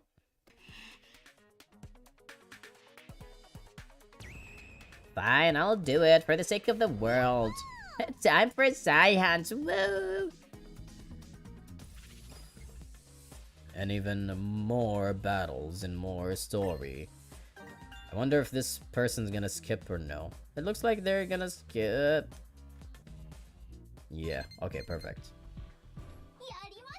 Miss Inoki, I have the location data for Sai. I'll convert it into a map and send it to you. Got it. Inoki's so pretty, oh my gosh. I still don't have the map. Sorry, I can't seem to convert the data. Strange. Why isn't it working? Looks like the site for converting data into maps is down due to a DDoS what? DDoS attack? What the hell? Likely the handiwork of Sai. They're trying to buy some time to escape after noticing we pinpointed their location. No way. If we wait for the site to come back up, he'll be long gone. Hey, little Tsuru, let me see the raw location data. But all I have is a bit string. It's also fragmented and unanalyzed. What good could it do? Just hurry up. Look at me wiggling. Aren't I just so cute? Just give it to me. Well, if you insist. See? Unintelligible, right? I've got it. Ha! Alright, I'm heading out. I am so smart for this group. I'm gonna leave all of you in the fucking dark. Bye. I can't believe she managed to figure it out. Miss Inoki's a bit atypical. I was once put through the ringer thanks to a homemade jamming device of— Yup! He was referencing the anime, wasn't he? Whoops, their little Ota tribe battle. That was actually kind of great. She must be quite a gifted girl despite seeming so unserious. Yeah, seriously, that day was kind of weird. I mean, She showed us how genius she can be, but then she started like crushing on this guy from my tribe, and she couldn't let him go. It was kind of weird, honestly, but a little bit cute. A little bit cute, if I'm being honest. Yeah. I was at my wit's end back then. Her skills are coming in handy this time, though. Now then, while she's on the hunt, let's focus on looking for the next Psy. You're already assuming the one she's going to find is a fake. Yeah, because he's 10 steps ahead of everybody. I doubt we can find the real deal so easily. What if the mastermind is just Nekomaru? Who that? Oh. It'll be okay. No need to rush. Should take them at least a few hours to find this place. Great, great voice. Look at her just running there. Toodaloo! Found ya! What? You're here already? You the big fish? What? You know, the what's it called? Sky Life, right? Yeah, what was it again? I don't really care. I just want to bonk you in the head. That's literally all I'm good for, and I'm proud of it. Are you asking if I'm Sai? Yeah, that's it. So you're Sai, right? You're coming with me. Oh, wait, hold on. I'm not the real Sai, I'm a fake one. Yeah, we knew that already. Huh? Oh, look at that expression of hers. I don't think I've seen that one before. I am just gonna step closer, slowly take out my weapon, and I'm gonna bonk you in the head. You may or may not die, but it really doesn't matter. Sure, I've acted like a big shot after getting us sprayed, but the worst thing I've done was finding the home address of my favorite idol. Oh my gosh, my favorite idol is Hinagiku. I love her so much. Oh. But I didn't leak nor misuse the info in anyway. She's not even listening, dude. She just wants to fuck him up. I'm just gonna keep walking closer. Besides, the only reason I did it in the first place was because the governing rules made my life hell. Okay, keep going. I'm getting so sleepy. And that was when Sai contacted me. Man, you run your mouth too much. What a snooze fest. Huh? Talk time is over. Come with me. Oh my gosh, this is gonna be so much fun. Wait, please. And he's gone. He's probably dead, really. He is probably dead. How is he not dead? I have no idea. Alright, another day, another Sai hunt. Oh my gosh, I just realized I have the same voice as the other fake Sai just now. That is really awkward.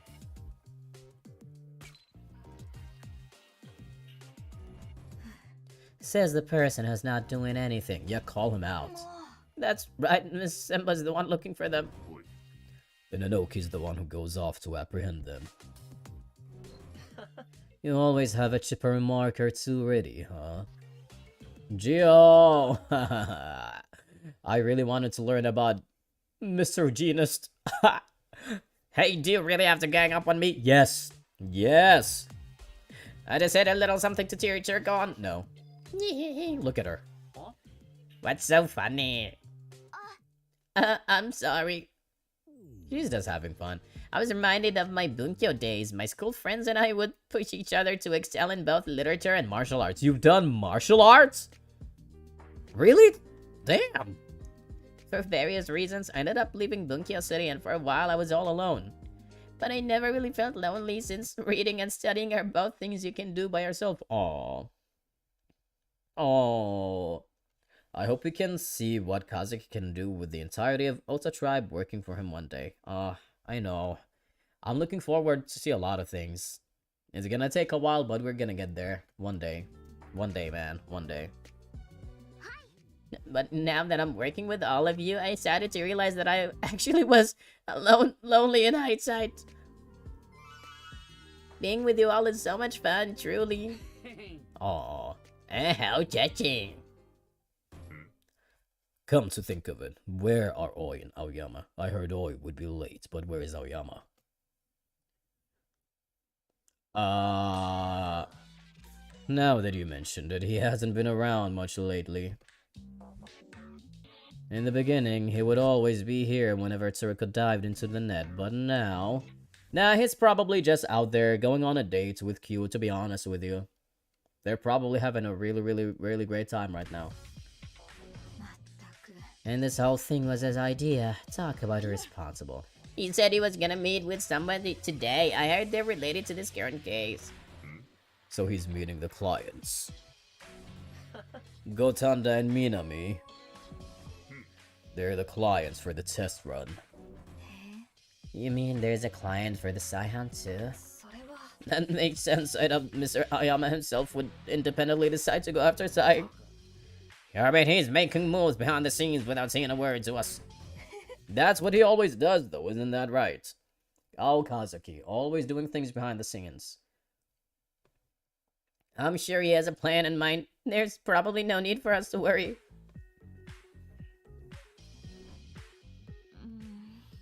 Thinking. 申し訳ございません Apologies for my tardiness. I've just arrived. Now then, let's begin exploring. It's time for you to do more fucking rhythm games. Wonderful work, Miss Semba. You've grown quite proficient at operating the Lux Phantasma. We've already captured several fake sides, but the number of imposters strangely just keeps increasing. Well, that's because Sai is acting a lot differently than when they first started. They're acting differently? あれ Don't you know about this? I guess I'm more in the know about net-related stuff. At first, Sai would rewrite bank data and steal money from wealthy individuals and companies. Then they would distribute most of the funds among the poor who were suffering because of the governing rules. So, Sai was a digital Robin Hood? Not Buzz, they still do this. But now they're obscuring their activities by recruiting people to become cyber criminals. Pretty disillusioning if you ask me. ですが But that means there's still people being helped by Sai, is that right? それは Yeah, I suppose so. But If it's true, I wonder if we should really capture them. I'm starting to have doubts. there comes Kazuki after God knows what he was doing. Hello. Oh, look at me, I'm finally back. I'm just gonna be here and I'm never gonna tell you what I was doing behind the scenes because I am just so mysterious. I don't want to lose that glow. I don't want to lose that aura about me, so yeah, here you go. Oh, you're not in the net yet. I see. Well, great timing because I have good news to share. What is that goofy-ass music? I had Miss Oi analyze the accounts of all the Sai imposters we've caught. There were some traces left behind by the real Sai. Is that so? After the data is analyzed, we should be able to pin down the real Sai's location. That's all I have for you in the time being. Now then, I've gotta go meet with someone. Whoop-de-loop-de-doo. I'm just gonna come down here, stop by for like 30 seconds, drop some more lore for you, and then I'm gonna leave, because that's what I always do, and bye! あの Who are you meeting with? Oh, nobody really, just Ojiro. Someone I got acquainted with after coming to Minato. それは Would that be the client requesting the capture of Sai? What are you talking about? Don't play dumb, just tell me if you want them. Not helping you anymore. やれやれ Good grief. Oh my gosh, he said yada yada. You know it's getting real when he says that. Well, here's the thing. The client is the influencer. What? Wait. 実は You see, Sai hacked into the influencer system and modified their processing fees. Oh, the influencer from chapter 2! Oh, okay, gotcha. Wait, right? No. No, I'm getting things mixed up. Oh my gosh. No, influencer. Still from chapter 1. Yeah. Yeah. And the influencer is looking to retaliate, so I offered to catch Sai. なぜ Why would you help the influencer? まあ I try not to burn bridges if I don't have to, even with people who used to be my enemy. I garner favors I can cash in when needed. That's kind of how Trash Tribe was formed. Yes, you could call it a habit of mine. No, it wasn't chapter 2? Okay, yes, so I wasn't tripping the first time. It wasn't chapter 2. Okay. ですが I assume the money Sai stole from the influencer was giving to the poor. Yeah, that does seem to be the つ case. まり Sai may do bad things, but they do help those in need. So would it be wrong to hand over Sai, a modern-day Robin Hood, over to the influencer? So what are you gonna do then, Kazuki? Is that what you're trying to say? はい Yes. He's like, too bad. I don't actually give a single fuck about people. Unless you're Q, I really don't give a shit about you, unfortunately. In that case, Miss Tsuruko, I must accuse you of being a tad too naive. え What do you mean? First, take a moment to think about why Sai might be acting like a thief with a heart of gold. Do you think it's out of a desire to be charitable, chivalrous? Wrong. It's for approval and self-satisfaction.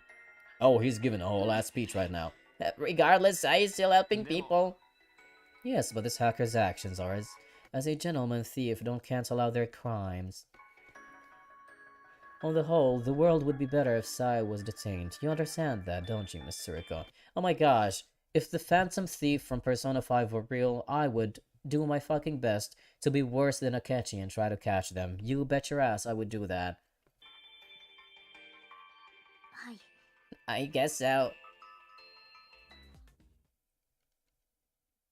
And she comes out after a whole bunch of rhythm game rounds. Goddamn, fighting that boss was so fucking hard. Oh my gosh. おー Hey, little Tsuru, I named another cry. Wait, no, another fry. Enoki doesn't care.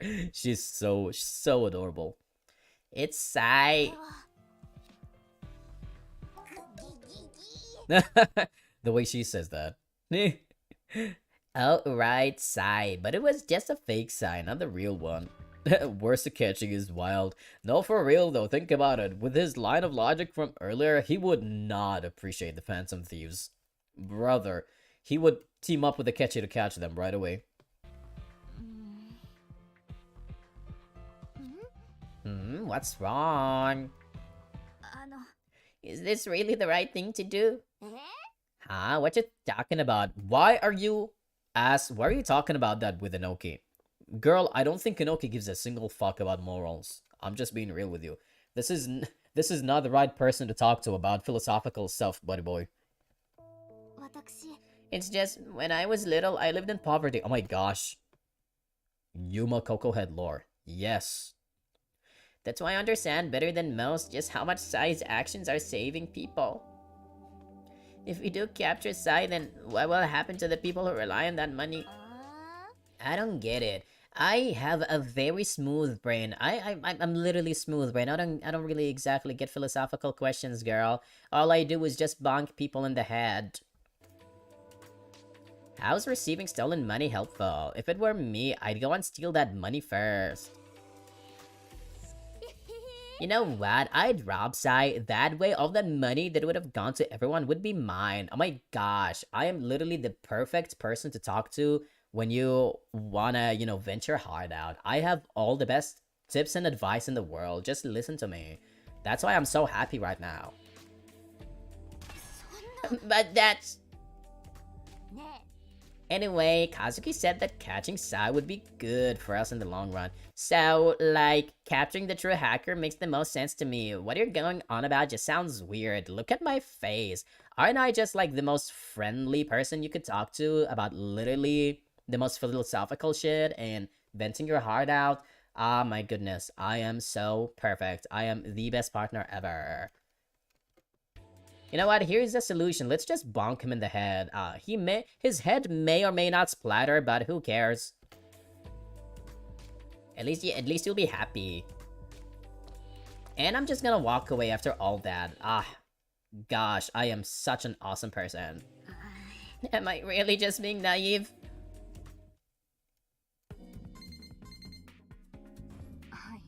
はい I've just finished analyzing the residual data left behind by the real Sai. Okay, come on, dialogue. This person forgot the auto. Whoops, it's okay. It happens to me too, buddy. It happens to me too. There's my mouse. Sending it your way now. Thank you. では If you use this guides to your... oh my... Here's another moment of me not being able to read.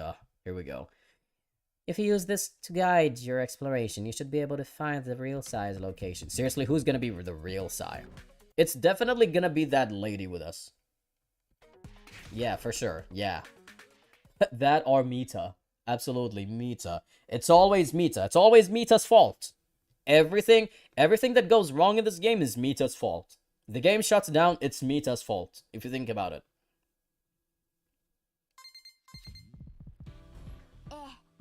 I've located. Oh, yeah, that's Yuma. Okay. I've located Sai's whereabouts. I'll send the location to you now, Mr. Noki. Okay, heading out. Nice work. We should finally be able to capture the real Sai this time. Which means we're done with the Sai hunt. You can call it a day now, Miss Surika. Okay. Uh-oh. Who that? Huh? Just now, Sai. What is it? No, nothing. I was just imagining things. What? What was that? Thinking. Okay. Miss Inoki captured the real Sai based on the location I provided. During the process, she resorted to force and broke Sai's jaw. Oh my gosh, she did? So we were unable to get a confession. Inoki! She doesn't give a fuck. Yep. You get somebody and you want to talk to them, you want information out of them, Inoki doesn't care. She breaks his fucking jaw. Because it's fun. Oh, Inoki, never change. Never change, girly. Never change. However, we discovered a list of addresses of all the imposters from Sai's PC. It was enough to determine we had indeed caught the real Sai, so we handed them over to the influencer. And that concludes the whole Sai cybercrime case. Or is it the end? Except I'm not convinced in the slightest. Before exiting the net, I sensed that Sai was still active somewhere in there. Could the real Sai actually be someone else? Oh my fucking god, it's Mita, isn't it? Let's go and get his jaw broken. Please, Inoki, please break Mita's jaw. A good scholar should always probe whatever it is that intrigues her. I'm glad I'm witnessing this side story, I'm not gonna lie to you. Is it the best out there? No, but it sure as hell is fun. Yes, I can sense Sai's presence. There's no mistake, we captured another fake Sai. The real one is still out there. A private circuit? Could it be Mr. Kazuki? Uh-oh. I have to say, I'm surprised. Sai? I've been monitoring you. You've been watching me? Oh my gosh, but what about all the times I was thinking about all the yaoi between Kazuki and Q? Oh no! All along. Ever since you started using the Lux Phantasma. Also, to answer your question, yes, I am in fact the real Sai. Then the person we captured the other day was... I guess it was a stand-in Kazuki Aoyama had prepared. Mr. Kazuki prepared a stand-in? Why the fuck would he do that? Yeah, a deadbeat who approached me for my hacking technology. That crook also stole the S-Raid I developed. Causing all the havoc with the stolen S-Raid, it was only a matter of time before the stand-in would get caught.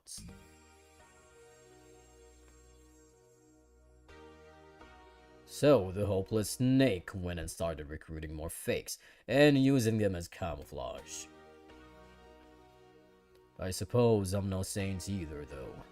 But I've never hacked out of greed or self-interest. I'm a white hat hacker. After all, I don't use my tech to cause trouble.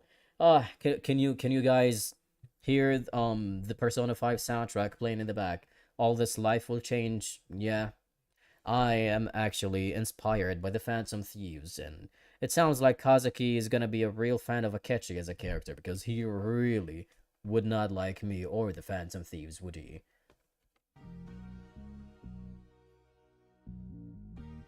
I was only fine dirtying my hands if it meant helping people who found themselves destitute under the governing rules boots. ですが So that's how it was, but what's with Mr. Kazuki preparing the stand-in?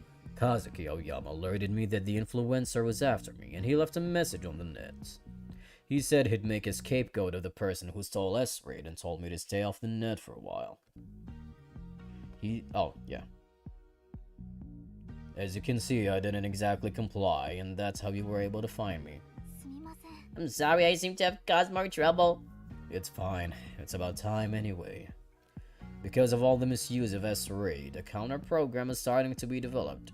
As Kazuki Aoyama advised, I'll be stepping away from the net till the fire dies down. Actually, before I go, I just wanted to say that I also ship Kazuki and Q for some reason. In the future, if you're ever in need of a hacker, you should come to Neo Chiyoda. Oh, were they teasing Neo Chiyoda, like, in this event? Now, don't take this to mean we're friends, and I might not even be of any help, but keep it in mind.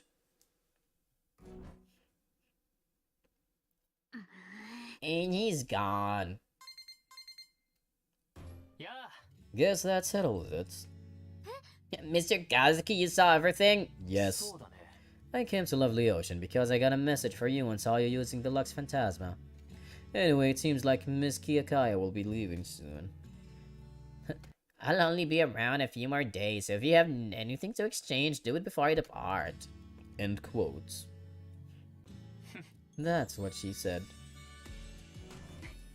It seems like you're still using the Lux Phantasma. Miss, I am sorry, I have to return it now, right? Oh my gosh, I was having so much fun with all the rhythm games, though. It took me like 10 million tries to beat that final boss, but at least I got the medal. Not exactly. We'd actually like more data, if possible. So feel free to keep using it for a while longer. Come to think of it, there are still areas in cyberspace with obstacles set by top level. Oh my gosh, if you're still at all interested, you can use the Lux Phantasma to test your skills against them. I see, I'll give it a try when I get a chance.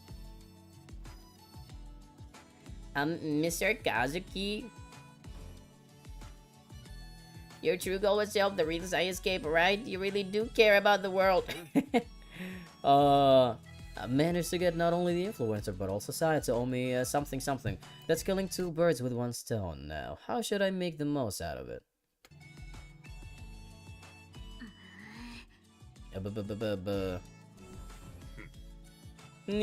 So, in the end, Aoyama is- oh my gosh! You rock, Kazuki. I knew he must have had his own reasons. まったく You certainly are a crafty one, Kazuki. Oh my gosh, we are going over all of the fucking characters in here. You had Tsuruko like a puppet on a string. ごめんごめん。 Sorry, my bad. Sorry isn't good enough. Everyone is right, it's terrible of you to make me do so much while telling me nothing. Seriously, Kazuki, you need to stop being so mysterious. You are literally doing us so much harm. I mean, yes, people find you attractive, but think about us, your team. We don't know jack shit about you. My gosh. そうだそうだ。 Yeah, that's what he said. It's awful to order Turk around like a puppy without telling her anything. He does that to all of you, motherfuckers. Wait, what? あの Miss Semba, are you imagining dogs again? Why? Can't you get a break? Oh, that is really, really cute. Oh man, but I'm guessing that's like the end of everything. Yup, that is the end of everything. Oh man, wait. That was a good event. I'm not gonna lie. Hang on. To prepare the transition, no display chapter. Was that peak event? Probably not, but it's also really fun. I think it was really fun to be there. But yeah, that was something. Now I'm trying to think who the fuck is Sai? Who's Sai? I'm trying to think. Well,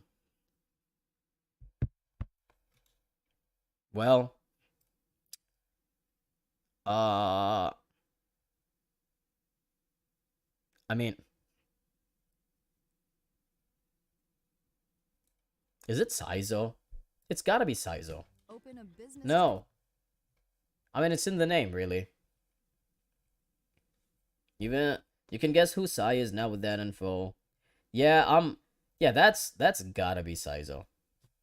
Unless I'm forgetting somebody and I'm just fucking dumb, you know. Circo's events was Kazuki about Kazuki. It really was. Everything is about Kazuki. Yeah, I guess it's in the name. Saizo. Yep, same thing. But that was a fun event. I guess they did a good job of just like teasing the new character in that event, who was Saizo. I just wish he didn't look that fucking badly in his character design, because his character design is so bad.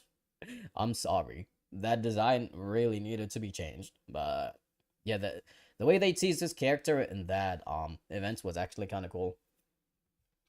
But yeah, that event was cool. Even though it was a Tsuruko event, it was still about Kazuki. You can never escape Kazuki, can you? It's just not gonna happen. But in any case, I wanna check the, what's it called? The novel. I know One Long, you sent me a link to that. So give me a couple moments, guys, to like access all of this stuff. And I will be right back, okay? Like, give me what, 5 minutes? Yeah, I'll be right back, because I don't want you guys to sit down and like an awkward freaking moment. I'm gonna turn on the soundtrack and this guy right here, and you guys are gonna just wait for a little bit, okay? I'll be right back to just get everything ready.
Okay.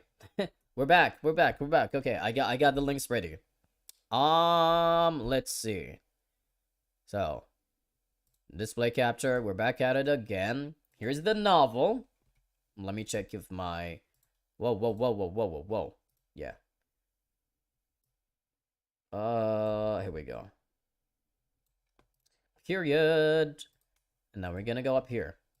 So, let's see. This is what One Long sent me like quite a long time ago. Welcome back. Thank you. uh, okay. So we've got a novel. What is this? I don't know what that is. Attempts at the Kazuki plus Ojo backstory web novel. Okay, so for their backstory, I mean, if you've seen the anime, we kind of touch upon it there. But I guess this novel might actually go further than that, which in that case, that is gonna be awesome. So we can read that, and it doesn't seem like it's long anyway. So we can definitely finish that on time. And then we have a bunch of like miscellaneous stuff over here. What is that? In-game spoiler, memes, official post anime official art, untitled document. I don't know what that is. We'll look at these stuff. Okay, I am intrigued. Okay, I'm intrigued. The CGs slash drawn pics included too, right? Oh, well, it is what it is. We're gonna check what we have here, but let's. This was a fan translation someone made. Okay, period. I'm gonna check this out. And regarding the My Mother quest, I would have to get the quest ready for that before I start everything. I think if I do it right now, I'll waste a lot of time like exploring and getting that ready. So what I plan to do with that is in my next stream, literally my next stream, right before I start 100 lines, I'm gonna do that quest real quick. This way I get enough window to like get that quest ready. That way, as soon as I start the stream, I'm ready to go instead of like trying to find it here. But yeah, I'll do that immediately in my next stream, and then we're gonna play 100 line. You made a document including the English Google translation of all the side novels with the CGs. What? Wait, there's CGs in them? Damn.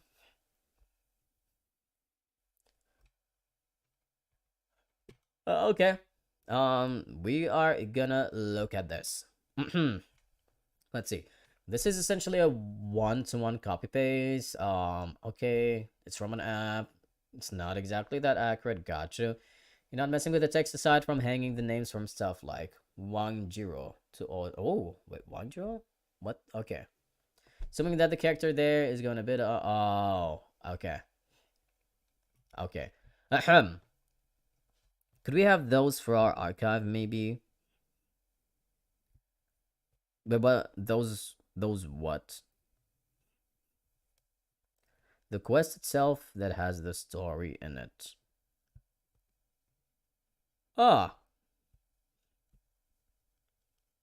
For our archive, you mean like what Tamarindo mentioned earlier about the documents with all the Google translations?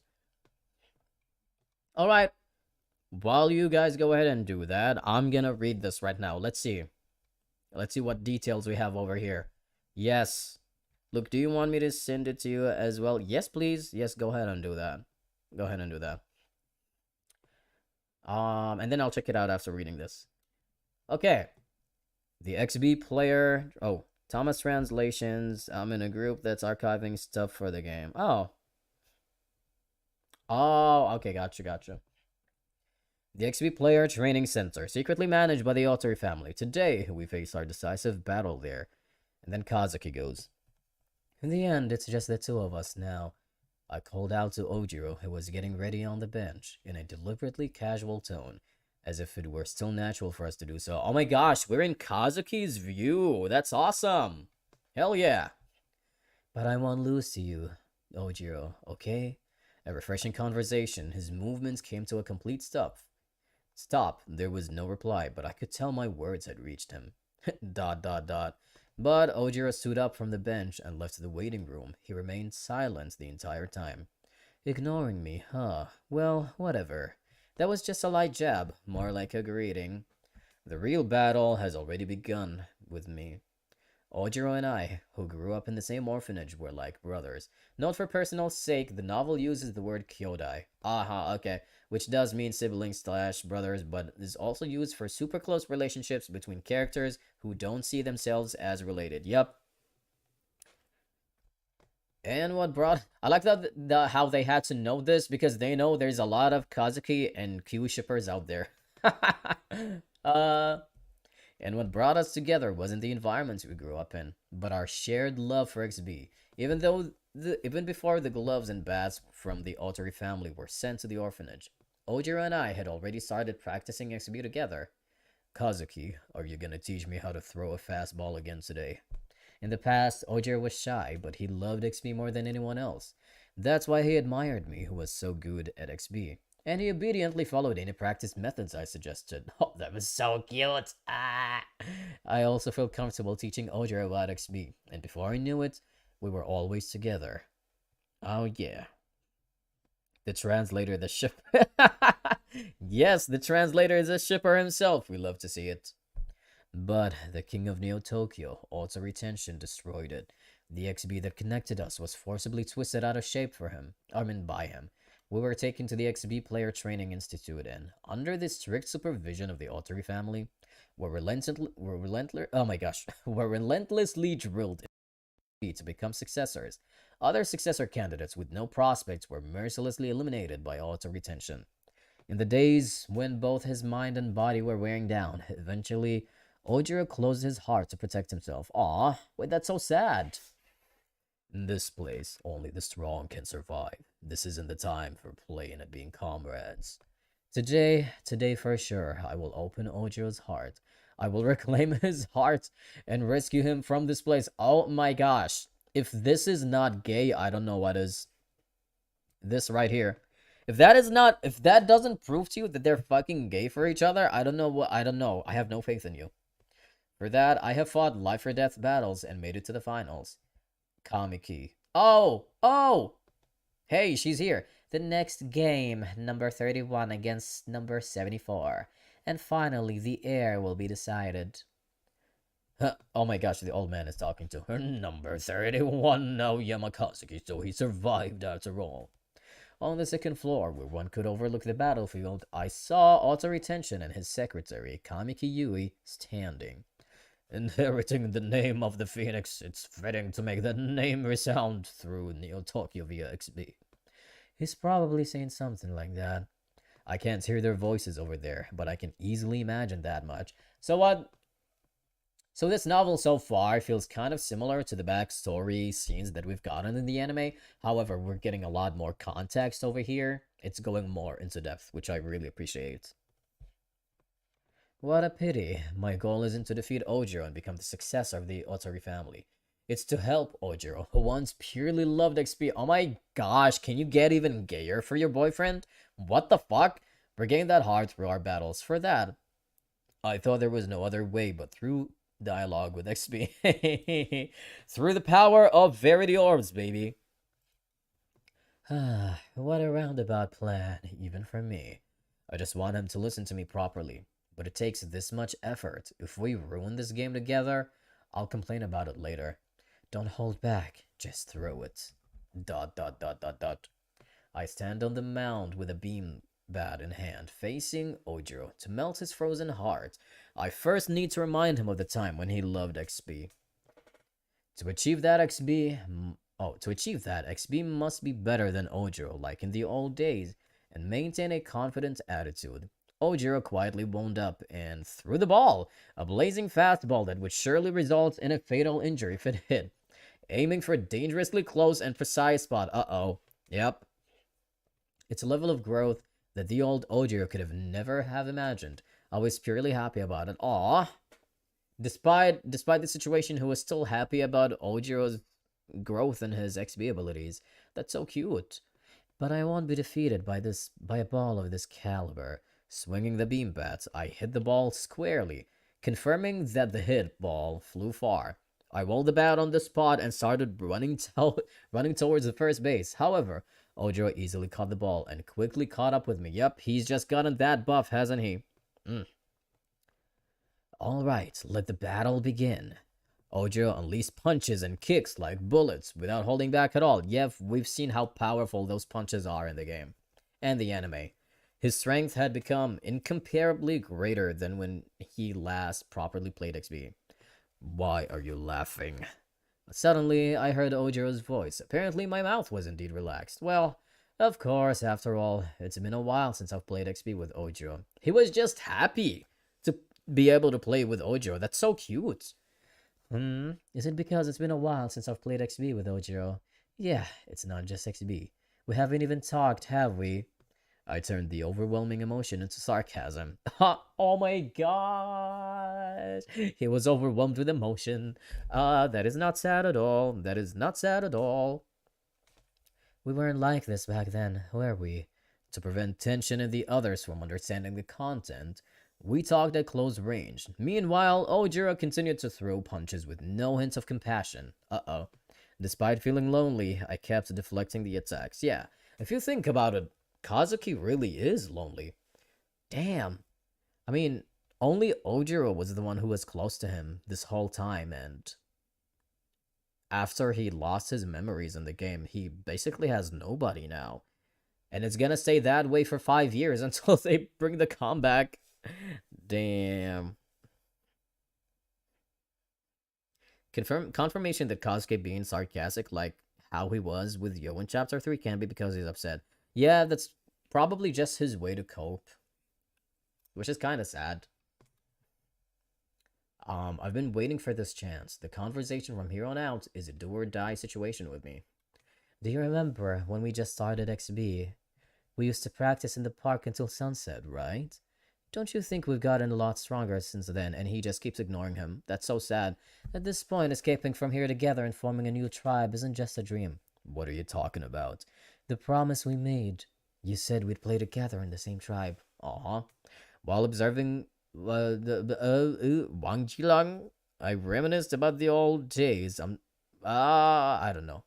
His observation remained unchanged, continuously directed at me with a look of annoyance. I'm assuming they're talking about what's his name? Tension. Unless he was talking about Ojiro, I don't know what the fuck. I told you this isn't the time for playing pretend with friends.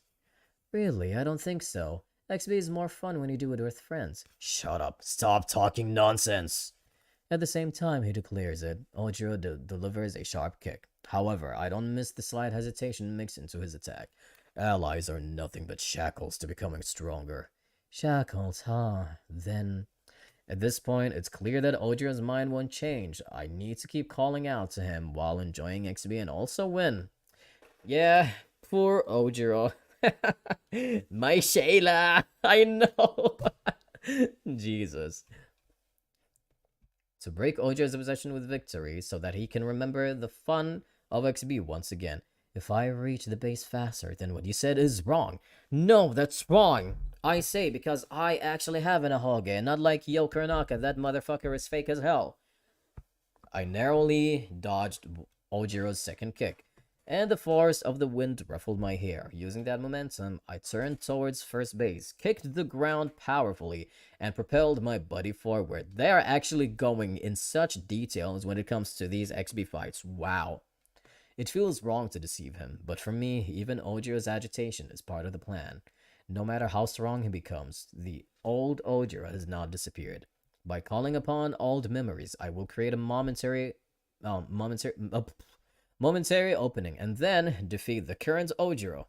I can do this. Everything is going according to my calculations, smoothly. It was at that moment. You're soft. Note, this also came up as too slow, so choose which. Oh, okay. Damn. Damn, Ojiro, damn. I heard Ojiro's voice, which should have been behind me, right next to my ear. Ooh, that sounds kind of kinky, but okay, you guys do your thing, okay? It is what it is. I support it. Yes. What? Ojiro's fist sinks into my side. Ow! To catch up to me this quickly. While desperately trying to hold onto my consciousness that feels like it's about to fly away, I collapse onto the floor. Damn it! My body won't move. I clenched my fist to stand up, but the unbearable pain shot through my entire body. Then I heard Ojiro's voice from above my head. Neither comrades nor fun are needed in XB. Why can't you understand that? Dot dot dot dot dot. I'm in so much pain, I can't even answer you. What the fuck? Ojo's eyes were as cold as ever. Looking up into those eyes, I realized my miscalculation. I realized that he's a fucking daddy. He's so hot. God damn it. Ah!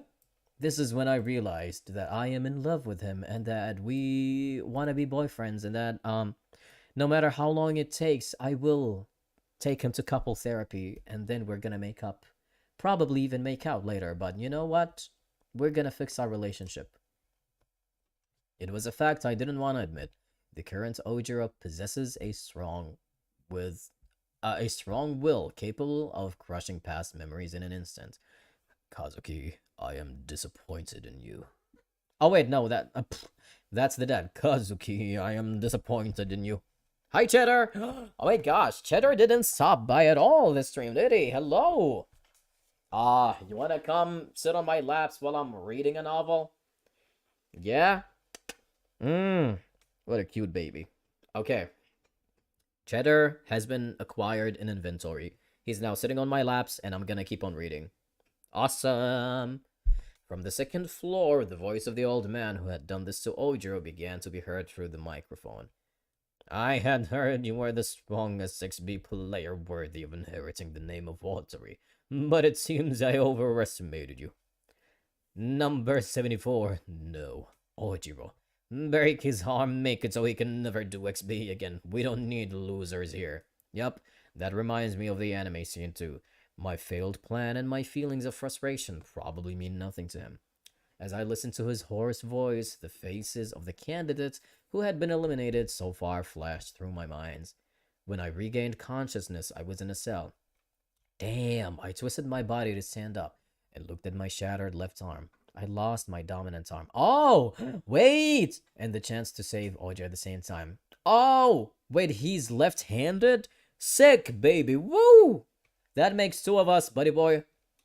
At this rate, I can't even play XP properly anymore. Even if I somehow manage to put on a facade, there's no way I can beat Ojo now. Damn it. With the pain, an indescribable sense of despair washed over me. Oh, did somebody just say despair? Oh my gosh, wait, this is the wrong franchise. I'm supposed to be in Danganronpa. I don't know what I'm doing here, but seriously, as Kodaka's fucking mascot, I should be in every single Kodaka game out there. What the fuck? Is there any plan to make up for this? Think. No matter how many times I repeated to myself, the answer remained the same.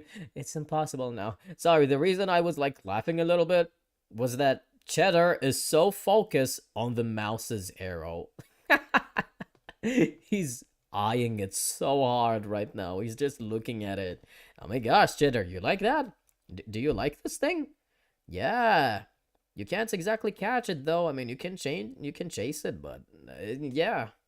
You having fun? Left-handedness is a really important thing in baseball. Supposedly it gives an advantage. Oh. Damn. I didn't know that. Maybe I should get into baseball. Okay. And he's laughing. Uh-oh. I wonder if tears are flowing at this point. I don't even care. Bleh, bleh. I'm just laughing so hard. I just laughed emptily for a while. Clunk. Footsteps were approaching the underground prison where I was confined. Oh, you seem to be in a better mood than I expected. The one who appeared was Tenshin's secretary, Yui Kamiki, who we are never gonna know where she's gonna be. Uh-oh. Hey, did you come to see the face of a loser? Yes, personally, I've always been curious about you. Kamiki glazes at my face through the iron bars. You've been thinking only about ruining the important game to decide the successor, haven't you? Ever since you were little, you were put in that kind of environment, and just when you might finally be freed, could it be that you're even more foolish than I thought? For me, liberation isn't becoming the successor to the king of Neo-Tokyo, and making a bitch like you my secretary. Damn! He called her a bitch! Oh! Damn. Kazuki. Ruthless. You should save those tough words for after you win the succession battle. Kamiki's words were the truth. In the end, I couldn't achieve a single one of my goals. But it's a good thing, right? If someone as perceptive as me had survived, it would have been difficult for you too, wouldn't it? If I had become Tenshin's successor, it would have been tough for you, right? It really would have. Yeah. Kamiki's eyebrows twitched slightly. Although we weren't particularly close, I knew she wasn't the type to come see a loser like me out of mere curiosity. I didn't miss the slight crack in her facade with that one remark. What do you mean by that? It's useless to play dumb. Your expression always looks suspicious. It's so unnatural for someone like you to be involved with Tenshin's ambitions. It's easy to imagine you're plotting to betray Tenshin. Uh-oh, we have already seen that in the anime. Whoops. That's not true. I swear my loyalty to Lord Tenshin, for now at least. Yeah. Right now, behind the facade of a forced smile, Kamiki's ambition is glimpsed. Well, whatever. It doesn't matter to me. If you want to betray Tenshin, go ahead. But I absolutely won't allow you to harm Ojiro. Seriously, if you touch my fucking boyfriend, I will fuck you up, dumbass. You actually care about your friends, don't you? Don't worry, for now. I have no intention of laying a hand on Lord Ojiro. We need Lord Ojiro to take care of Shun Kamiya. Oh, they mentioned Shun? Damn. Shun Kamiya. I couldn't help but ask back at the familiar name. There shouldn't be anyone with that name in the training institute. Uh-oh, is this how Kazuki's gonna learn about Shun Kamiya?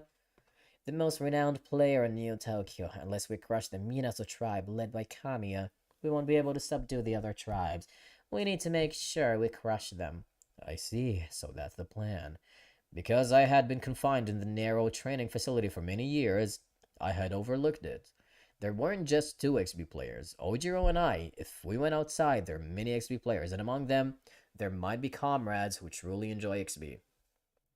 Oh, why did you suddenly go silent? I was just fed up with my narrow perspective.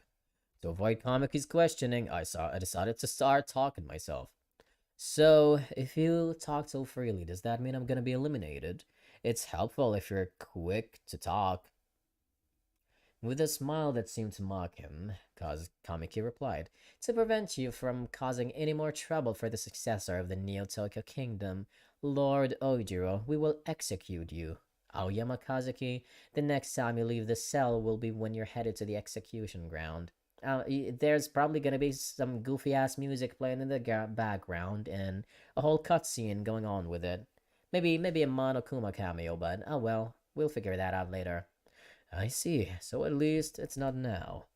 There's a proper and careful procedure for everything, you know. Kamiki turned around and tried to leave the underground prison. Be honored to die for Lord Ojiro's future. Leaving behind such a sarcastic parting remark. Your scheme will fail, so I told her that. This stopped Kamiki. Oh, that stopped Kamiki. I smiled slightly and slowly approached the iron bars.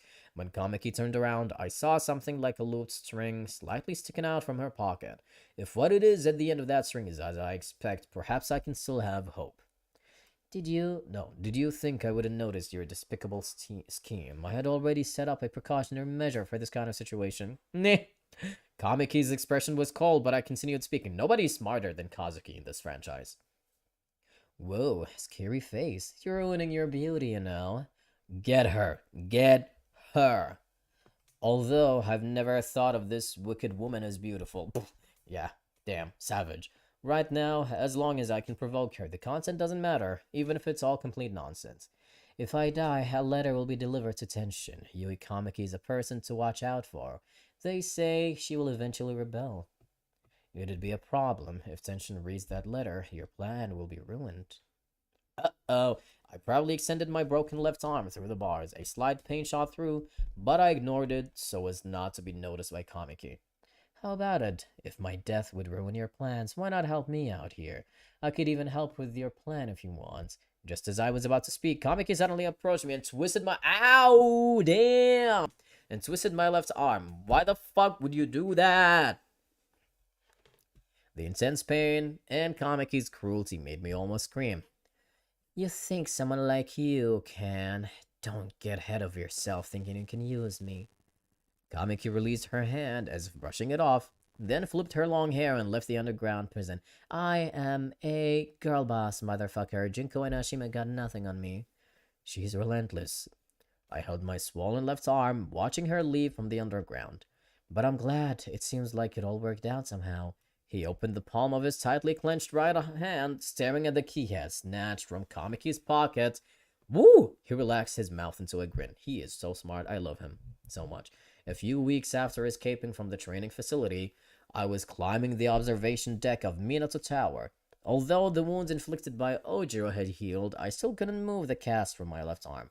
The idea of using any XV gear was out of the question. But now I have hope. Did somebody just say hope? Oh my gosh, that's like my favorite thing ever. It's going to revive me from the dead. Nagito just like comes back. Oh my gosh, Kazuki, do you want to be my next disciple? This guy over here, Shun Kamiya, he looks exactly like me. But I don't think he can be Nagito 2.0. I think you're smarter. Do you want to just like take the title of the ultimate hope, baby? Oh my gosh, you guys. You are gonna be the next Nagito. Because I was able to find people who, like me and Ojiro back then, truly enjoy XB and have the potential to help Ojiro regain the heart to enjoy XB. Shun Kamiya, who effortlessly wields the beam bats and has made a name for himself as the charismatic figure of XB, also not so 2.0 of the ultimate hope. Saori Arisugawa, yes! Oh, best girl. The excellent vice leader who catches Kamiya's blazing fastballs and brings the tribe together. Sentaro Mita, the worst fucking character ever. Oh shit, yeah, also a bit of a jokester, but the mood maker who lifts the tribe's spirits, not really. And easily gets along with the juniors, not me. Aimi Daimon. Aimi Daimon? Aimi Daimon? Wait. I thought his name was Monami. Oh, it might be just a mistranslation. With his large physique and strength, gently supports the tribe with his mild-mannered personality. And the promising newcomers, Haru Shinogane and Taiga, whom Shun Kamiya has recognized for their potential and who continue to grow day by day. When he sees them, Ojiro might call them soft, but I felt like the kind of comrades I aimed for were right there. Even if we sometimes clash and fight, if they trust their teammates and genuinely enjoy XB, they might save Ojiro together with me. I honestly don't know if my judgment is correct, or if this will truly wake Ojiro up. It did. Spoiler alert, yep, hehe, thanks Kazuki. But for now, I want to believe in their strength. So, Kazuki, wait for me, Ojiro. Glaring at the Chiyoda castle, I turned on my heel. First, I need to meet with the leader of the Minato tribe, Shun Kamiya. The new story is sure to begin from there. Oh man, Shun Kamiya, I hope he doesn't die like ever. Wow. Seems to be a really important character. No, the fact Kazuki never meets Shun until he's seeing Zero wearing his face is so goddamn fucked up. I love it and I hate it. Oh, yes, you're so right about that. Gosh. This is a current messy draft. Yeah. Okay, you're fine. You're fine. Whoever wrote this, thank you so much. But, yeah, I guess most of this is kind of similar to what we got in the anime scene with like Ojiro and Kazuki in like the lab. But then the second half comes in. That's where the new content starts showing up with him talking to Kamiki in his cell and then going out of there to like find the Minato tribe and say he's gonna talk to Shun. But yeah, that was actually good. Again, not a lot more content, but still gives me every bit of reason to keep on shipping Kazuki and Q. And it's just perfect. It is perfect. Okay, well, now that the novel is out of the way, I want to check some of these stuff out. What is that? In-game maybe spoiler? What's that? Oh, what the fuck? What is that? This gift, it's too valuable for me. Thank you. Wait. What, does he actually... Wait. This is edited, right? This is edited, right? I never gave Q a gift that received such a positive reaction from him. So, yeah. Is this edited or not? I would be under the impression that it is, but I'm not sure. Either way, this man is fucking adorable. I'm also really glad to have something where we can see Kazuki's perspective. Me too. It makes him one of the most trustworthy characters, absolutely. Despite being the sussy baka that he is. No, it's not edited? Wait, what? What? For real? That is not edited? Oh, shit! What the fuck? Yo, this is perfect. Oh my gosh, are you kidding me? The fact that Kazuki is the one standing there and talking to him just makes it so much better. Oh, this is perfect. Wait, what? This is peak content. He was really like Ojo as a kid, but a grown-up plus trauma. I know, yeah.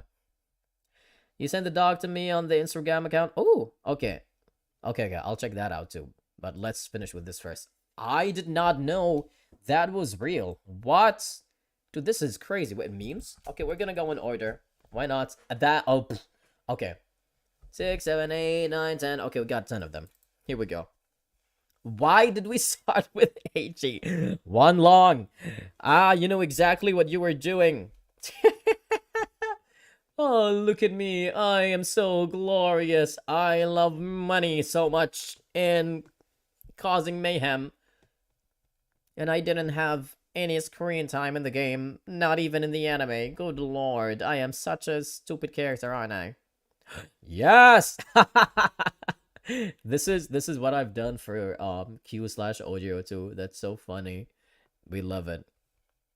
I always really found these fan arts fascinating. The ones that mirror Danganronpa execution style. That was good. Yes, and Q, of course. We've got Mr. Ojiro himself. We love to see it. What a guy. What a guy. I did not know this was real. I'm so sad. Aw. Hop on Tribe 9, period. You know, if the game was still ongoing. Oh, man. What the fuck is that? There's no greater bond than that of a criminally insane homosexual and the target of their affection. Yeah, that's exactly what I thought about Zero when I first saw him. I was like, dude, you are so down bad for Yoko Inaka. Damn. Zero. This will kill you. Why are you doing this? Nah, I'd win. Looks like you're dying. No fucking way. Ojira. Ah. God dang it. Oh, man. Better AI, better. What the fuck? No. No. Oh my gosh. The shade. The freaking shade thrown at Q. That is so disrespectful. On the devs' end, by the way, not on us, because his AI is so fucking bad. It is so bad. They really did him dirty with that one. Like, when you're not controlling his ass in the party, he will just, like, fucking die in the next 5 seconds. Oh, yeah, baby. Look at them. Look at them. They are having so much fun together. They're just making out. This is what I headcanon right now. You know, everything that happened in the game, it's just them being paid actors. They're actually just happily married right now, which is great. Oh gosh, it's fucking Fucho. Hello. Hi, who is this? I'm a serial killer, an assassin. Text plus. I've been paid 20,000 ransom in advance to terminate you with some reasons listed to me by my employer. Hello, your life is at risk. Please, are you taking me seriously, motherfucker? I said I wanted to kill you. He is, Kazuki's secret, stalker. He secretly really has a crush on Kazuki. That's why he wants to kill him in his own twisted way. Kirby! Hello, new person. Hello, yes, I'm also sad about this news. Me too. Me too. I know. Welcome, welcome. Oh my gosh. But as his partner, you didn't do a thing to prevent his death. Aren't you a bit irresponsible? Shut the fuck up. That was so uncalled for. Zero was so homophobic for this. He really was. How dare you? How dare you, Zero? I thought you were an ally. I thought you were an ally by trying to revive Q, but turns out you're just fucking... That is a very popular sticker from the subreddit Discord server. Wait. This? Oh, that's so funny. Fuck Zero, man. He's a great antagonist, by the way. I just love shitting on him. What's that? We've got 4 stuff over here. Oh. Together with Mr. Q, he co-founded the Trash Tribe. Yep.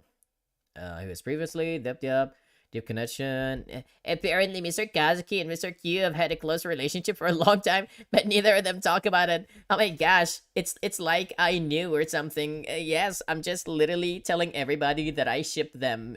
I can't even hide it anymore. They're so fucking cute together. As a matter of fact, he likes cats, as he should. This is why Kazuki is my second favorite character in Tribe 9 after Q. Period. Because he loves cats. Gay on gay violence. I like the game, and I was helpful that I played it. After the gacha system was fixed, I think I just got the wrong vibes from it. I was expecting death, not a glorified fetch quest. Yeah, you know what? That's very valid. I mean, that's a valid take, and I understand where you're coming from. Especially when it's like a Danganronpa fan approaches this game thinking there's gonna be a lot of deaths, so I totally get that. However, at the same time, I like to be the kind of person who can separate different franchises from each other. So even if it's the same writer, like Kodaka, I like to keep in mind that one story is separate from the other. So it's not just because one story doesn't have death and whatnot doesn't make it less intriguing than another franchise. That's at least I try to keep an open mind about it, that hey, this is a separate franchise. If it doesn't have as many gory or whatever deaths like Danganronpa, that's just because it's a different franchise, and it doesn't necessarily have to be the same in a sense. That's kind of the case with Raincoat too, by the way, because Raincoat did not exactly have the same vibes as Danganronpa. It did carry over some of the stuffs or some of the aspects from Danganronpa, but it was also its own game. So yeah, I do get how people would expect there to be more deaths or executions, because one of the things that made Danganronpa really thrilling was that aspect. So I do understand where you're coming from, but I also don't think that Tribe 9 was bad in that sense. I like to think of it as its own separate franchise, that it's not necessarily a game that's gonna have a lot of gory deaths or executions, and that to me, that is fine. It really doesn't take away much. It really doesn't take away anything from the game or the story for me. But I would definitely see other people's points when they're not interested in that. So I get it in a sense. At least we have 100-yard defense. Dude, 100-yard defense is so funny. Yeah, I'm not that far in 100 lines, I'll be real with you. I know it's gonna get crazy later, but I'm not that far in there. I mean, for what it's worth, with how far I am in the game, I'm really enjoying it. It's really good. It's really good. But again, I really like Tribe 9 for how it is. I think I'm cool with it not having a lot of deaths. I think it's okay the way it is. Oh my gosh, Kazuki's introducing Q? He's a bit too much of a workout freak. And I know that especially because I deal with it every single night. I mean, seriously. Apparently he looks like a certain someone, but that's ridiculous. Q and I co-founded the Trash Tribe. Dude, they were just hinting at him being Ojo from the get-go. Thank God I stayed away from all the freaking trailers, all the announcements, anything literally that's related to Tribe 9. Q isn't interested in clothes. I picked out his current outfit for him. Doesn't it suit? Wait! You dressed him up the way he is right now? Whoa! Despite his appearance, Q actually likes plants. Woo! Damn, wait, you're telling me that Kazuki was the one who gave him his outfit? Damn, Kazuki. First of all, you have really great taste. Second of all, I think it's really, really fucking cute that Ojiro would just trust Kazuki with his life, that he would wear anything he gives him. That is so adorable. I love Dangan, but I was happy to have a Dangan-like game that's doing things differently. Yep, me too. Me too. He's a bit too much of a workout freak. I can see that, Kazuki. And I think you're really happy about that too. Kazuki is just like grinning in the back, like, hell yeah. Look at that physique. Look at that physique. Why? Why do you keep doing this to me, One Long? I don't need to give a shit about fucking AG. Okay. Here we go. Crying, shitting, puking, and everything in between. Okay, here we go. Q is introducing AG for some reason. Here we go. He's proud of his physique, claiming that it's proof of his wealth. I'm sure he does. He apparently belonged to the Setagaya tribe. His grudge against Zero also seems to relate to money. Oh. Okay. I've heard he can show a noble side on rare occasions. I don't think he can show a noble side. Oh, here we go. Here's Q. Money seems to be his measure of all value, and he's quick to throw it around to show gratitude. It's a feeling I cannot comprehend. I mean, seriously, what a fucking douchebag this guy is, huh? Am I right? Ooh! Whoa, hi, Ojo. Whoa, hi. Oh, damn. Look at this man. Look at this fine man right here. 26th of September, period.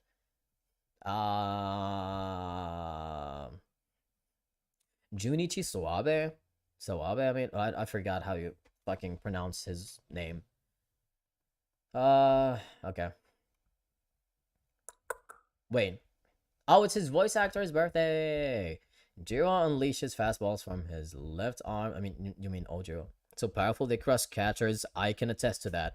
But in fact, he was originally right-handed. Wait, what? What? Wait, as a kid, he admired the left-handed Kazuki and diligently trained on his own. What the fuck? Wait, you're telling me that Ojiro was right-handed, but he was training his left arm because of Kazuki? What? Damn! Okay, Q. I guess you really, really love Kazuki. Holy shit. What's this? Oh my gosh, what am I looking at right now? Hang on, what is that? Post-anime official art. Whoa! That is official art! Holy what? Whoa. Whoa. Hi. They're so gay.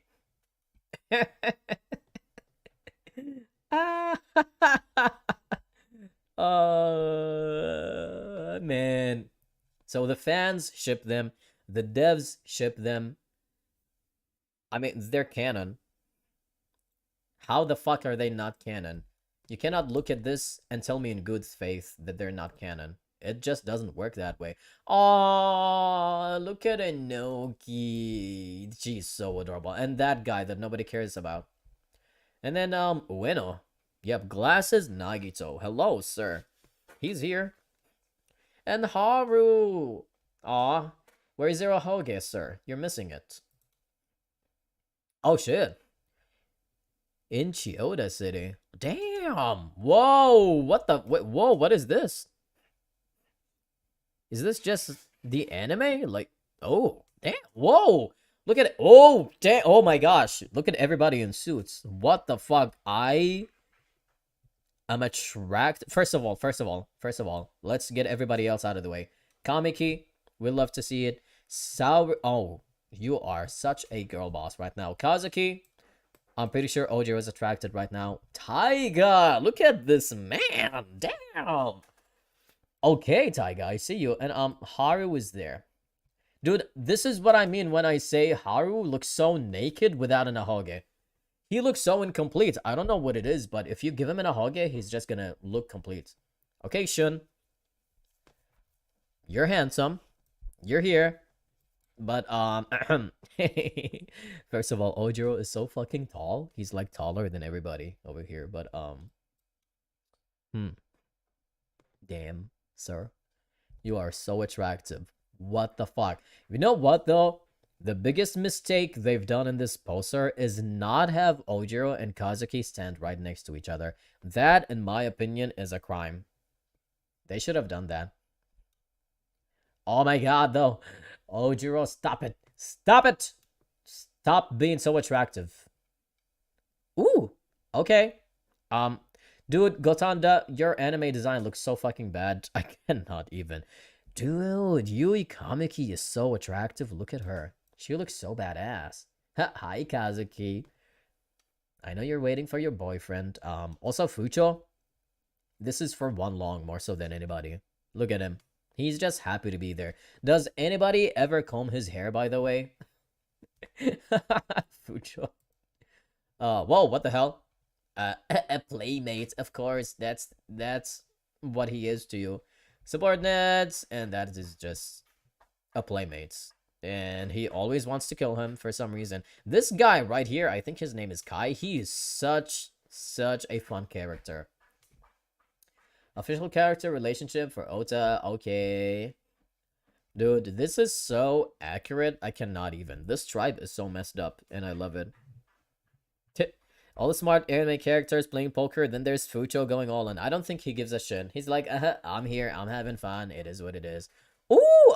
Wait, yes! First of all, I love Hyakutaro so much. Look at him, he's so attractive. He's just a simple man, doing simple men things, you know? But damn, Ojiro, you look so silly, and I think that is so adorable. He looks so silly, what the fuck? They're smart, but the real mistake is playing with Fucho, who will lose and then start destroying the casino with a scythe. I agree with that. They don't know the power of Fucho. Ojiro, what the hell?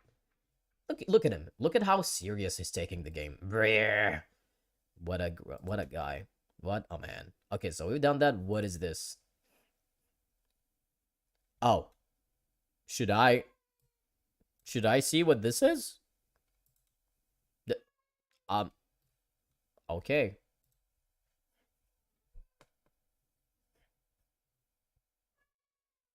Ah! Yes! To end it all with a great picture of Q. All we can do is keep fighting, huh? I absolutely agree. Look at this guy. Hang on.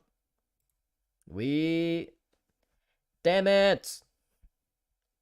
I deleted Q's godly image from my freaking overlay on OBS. Dang it! Here, let me see if I can put that in. I'm gonna do that right now.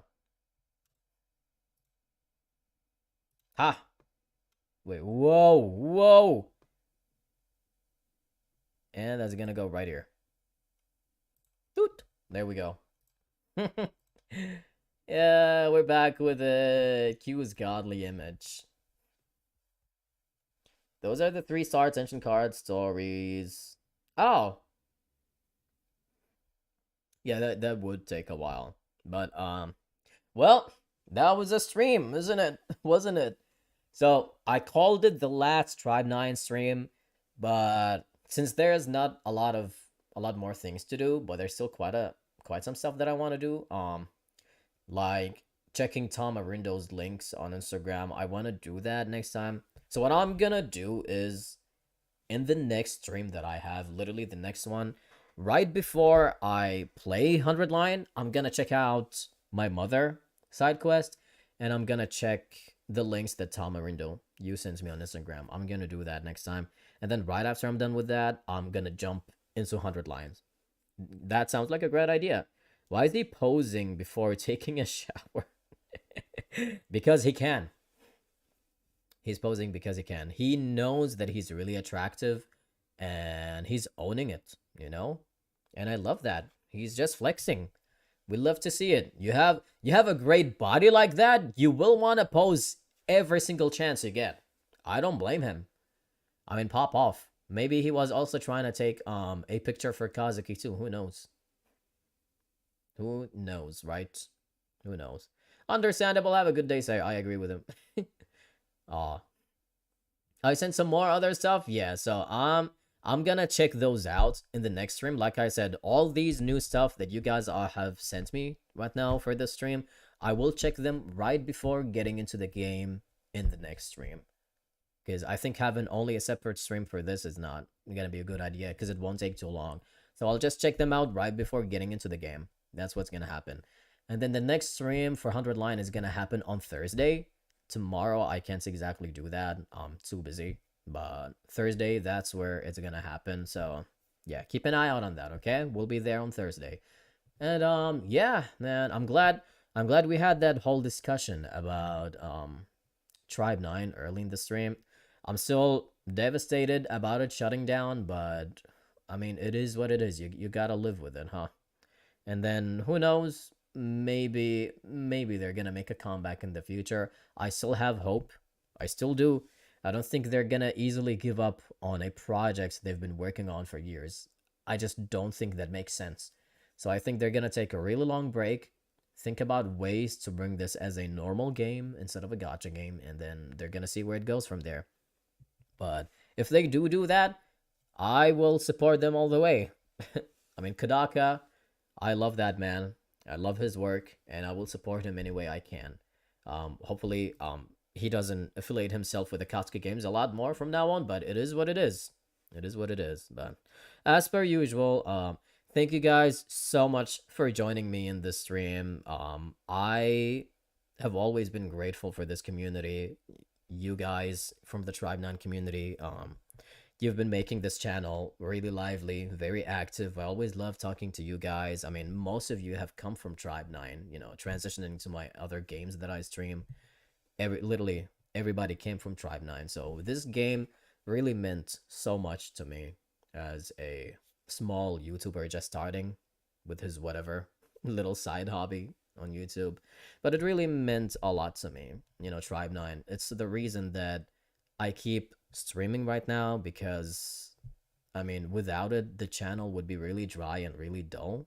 But I'm glad that we've gotten the content that we have so far, and I'm still gonna be posting my anime reactions on YouTube.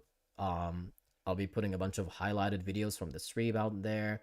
So yeah, still more Tribe 9 content is gonna be posted as normal videos, but I just wanted to throw that out there, like just thanking everybody. But anywho, thank you guys so much for joining this stream. I'll be leaving now because it is too late and I gotta go to bed because I gotta work tomorrow. But yeah, thank you guys so much. I will be seeing you later, okay? You guys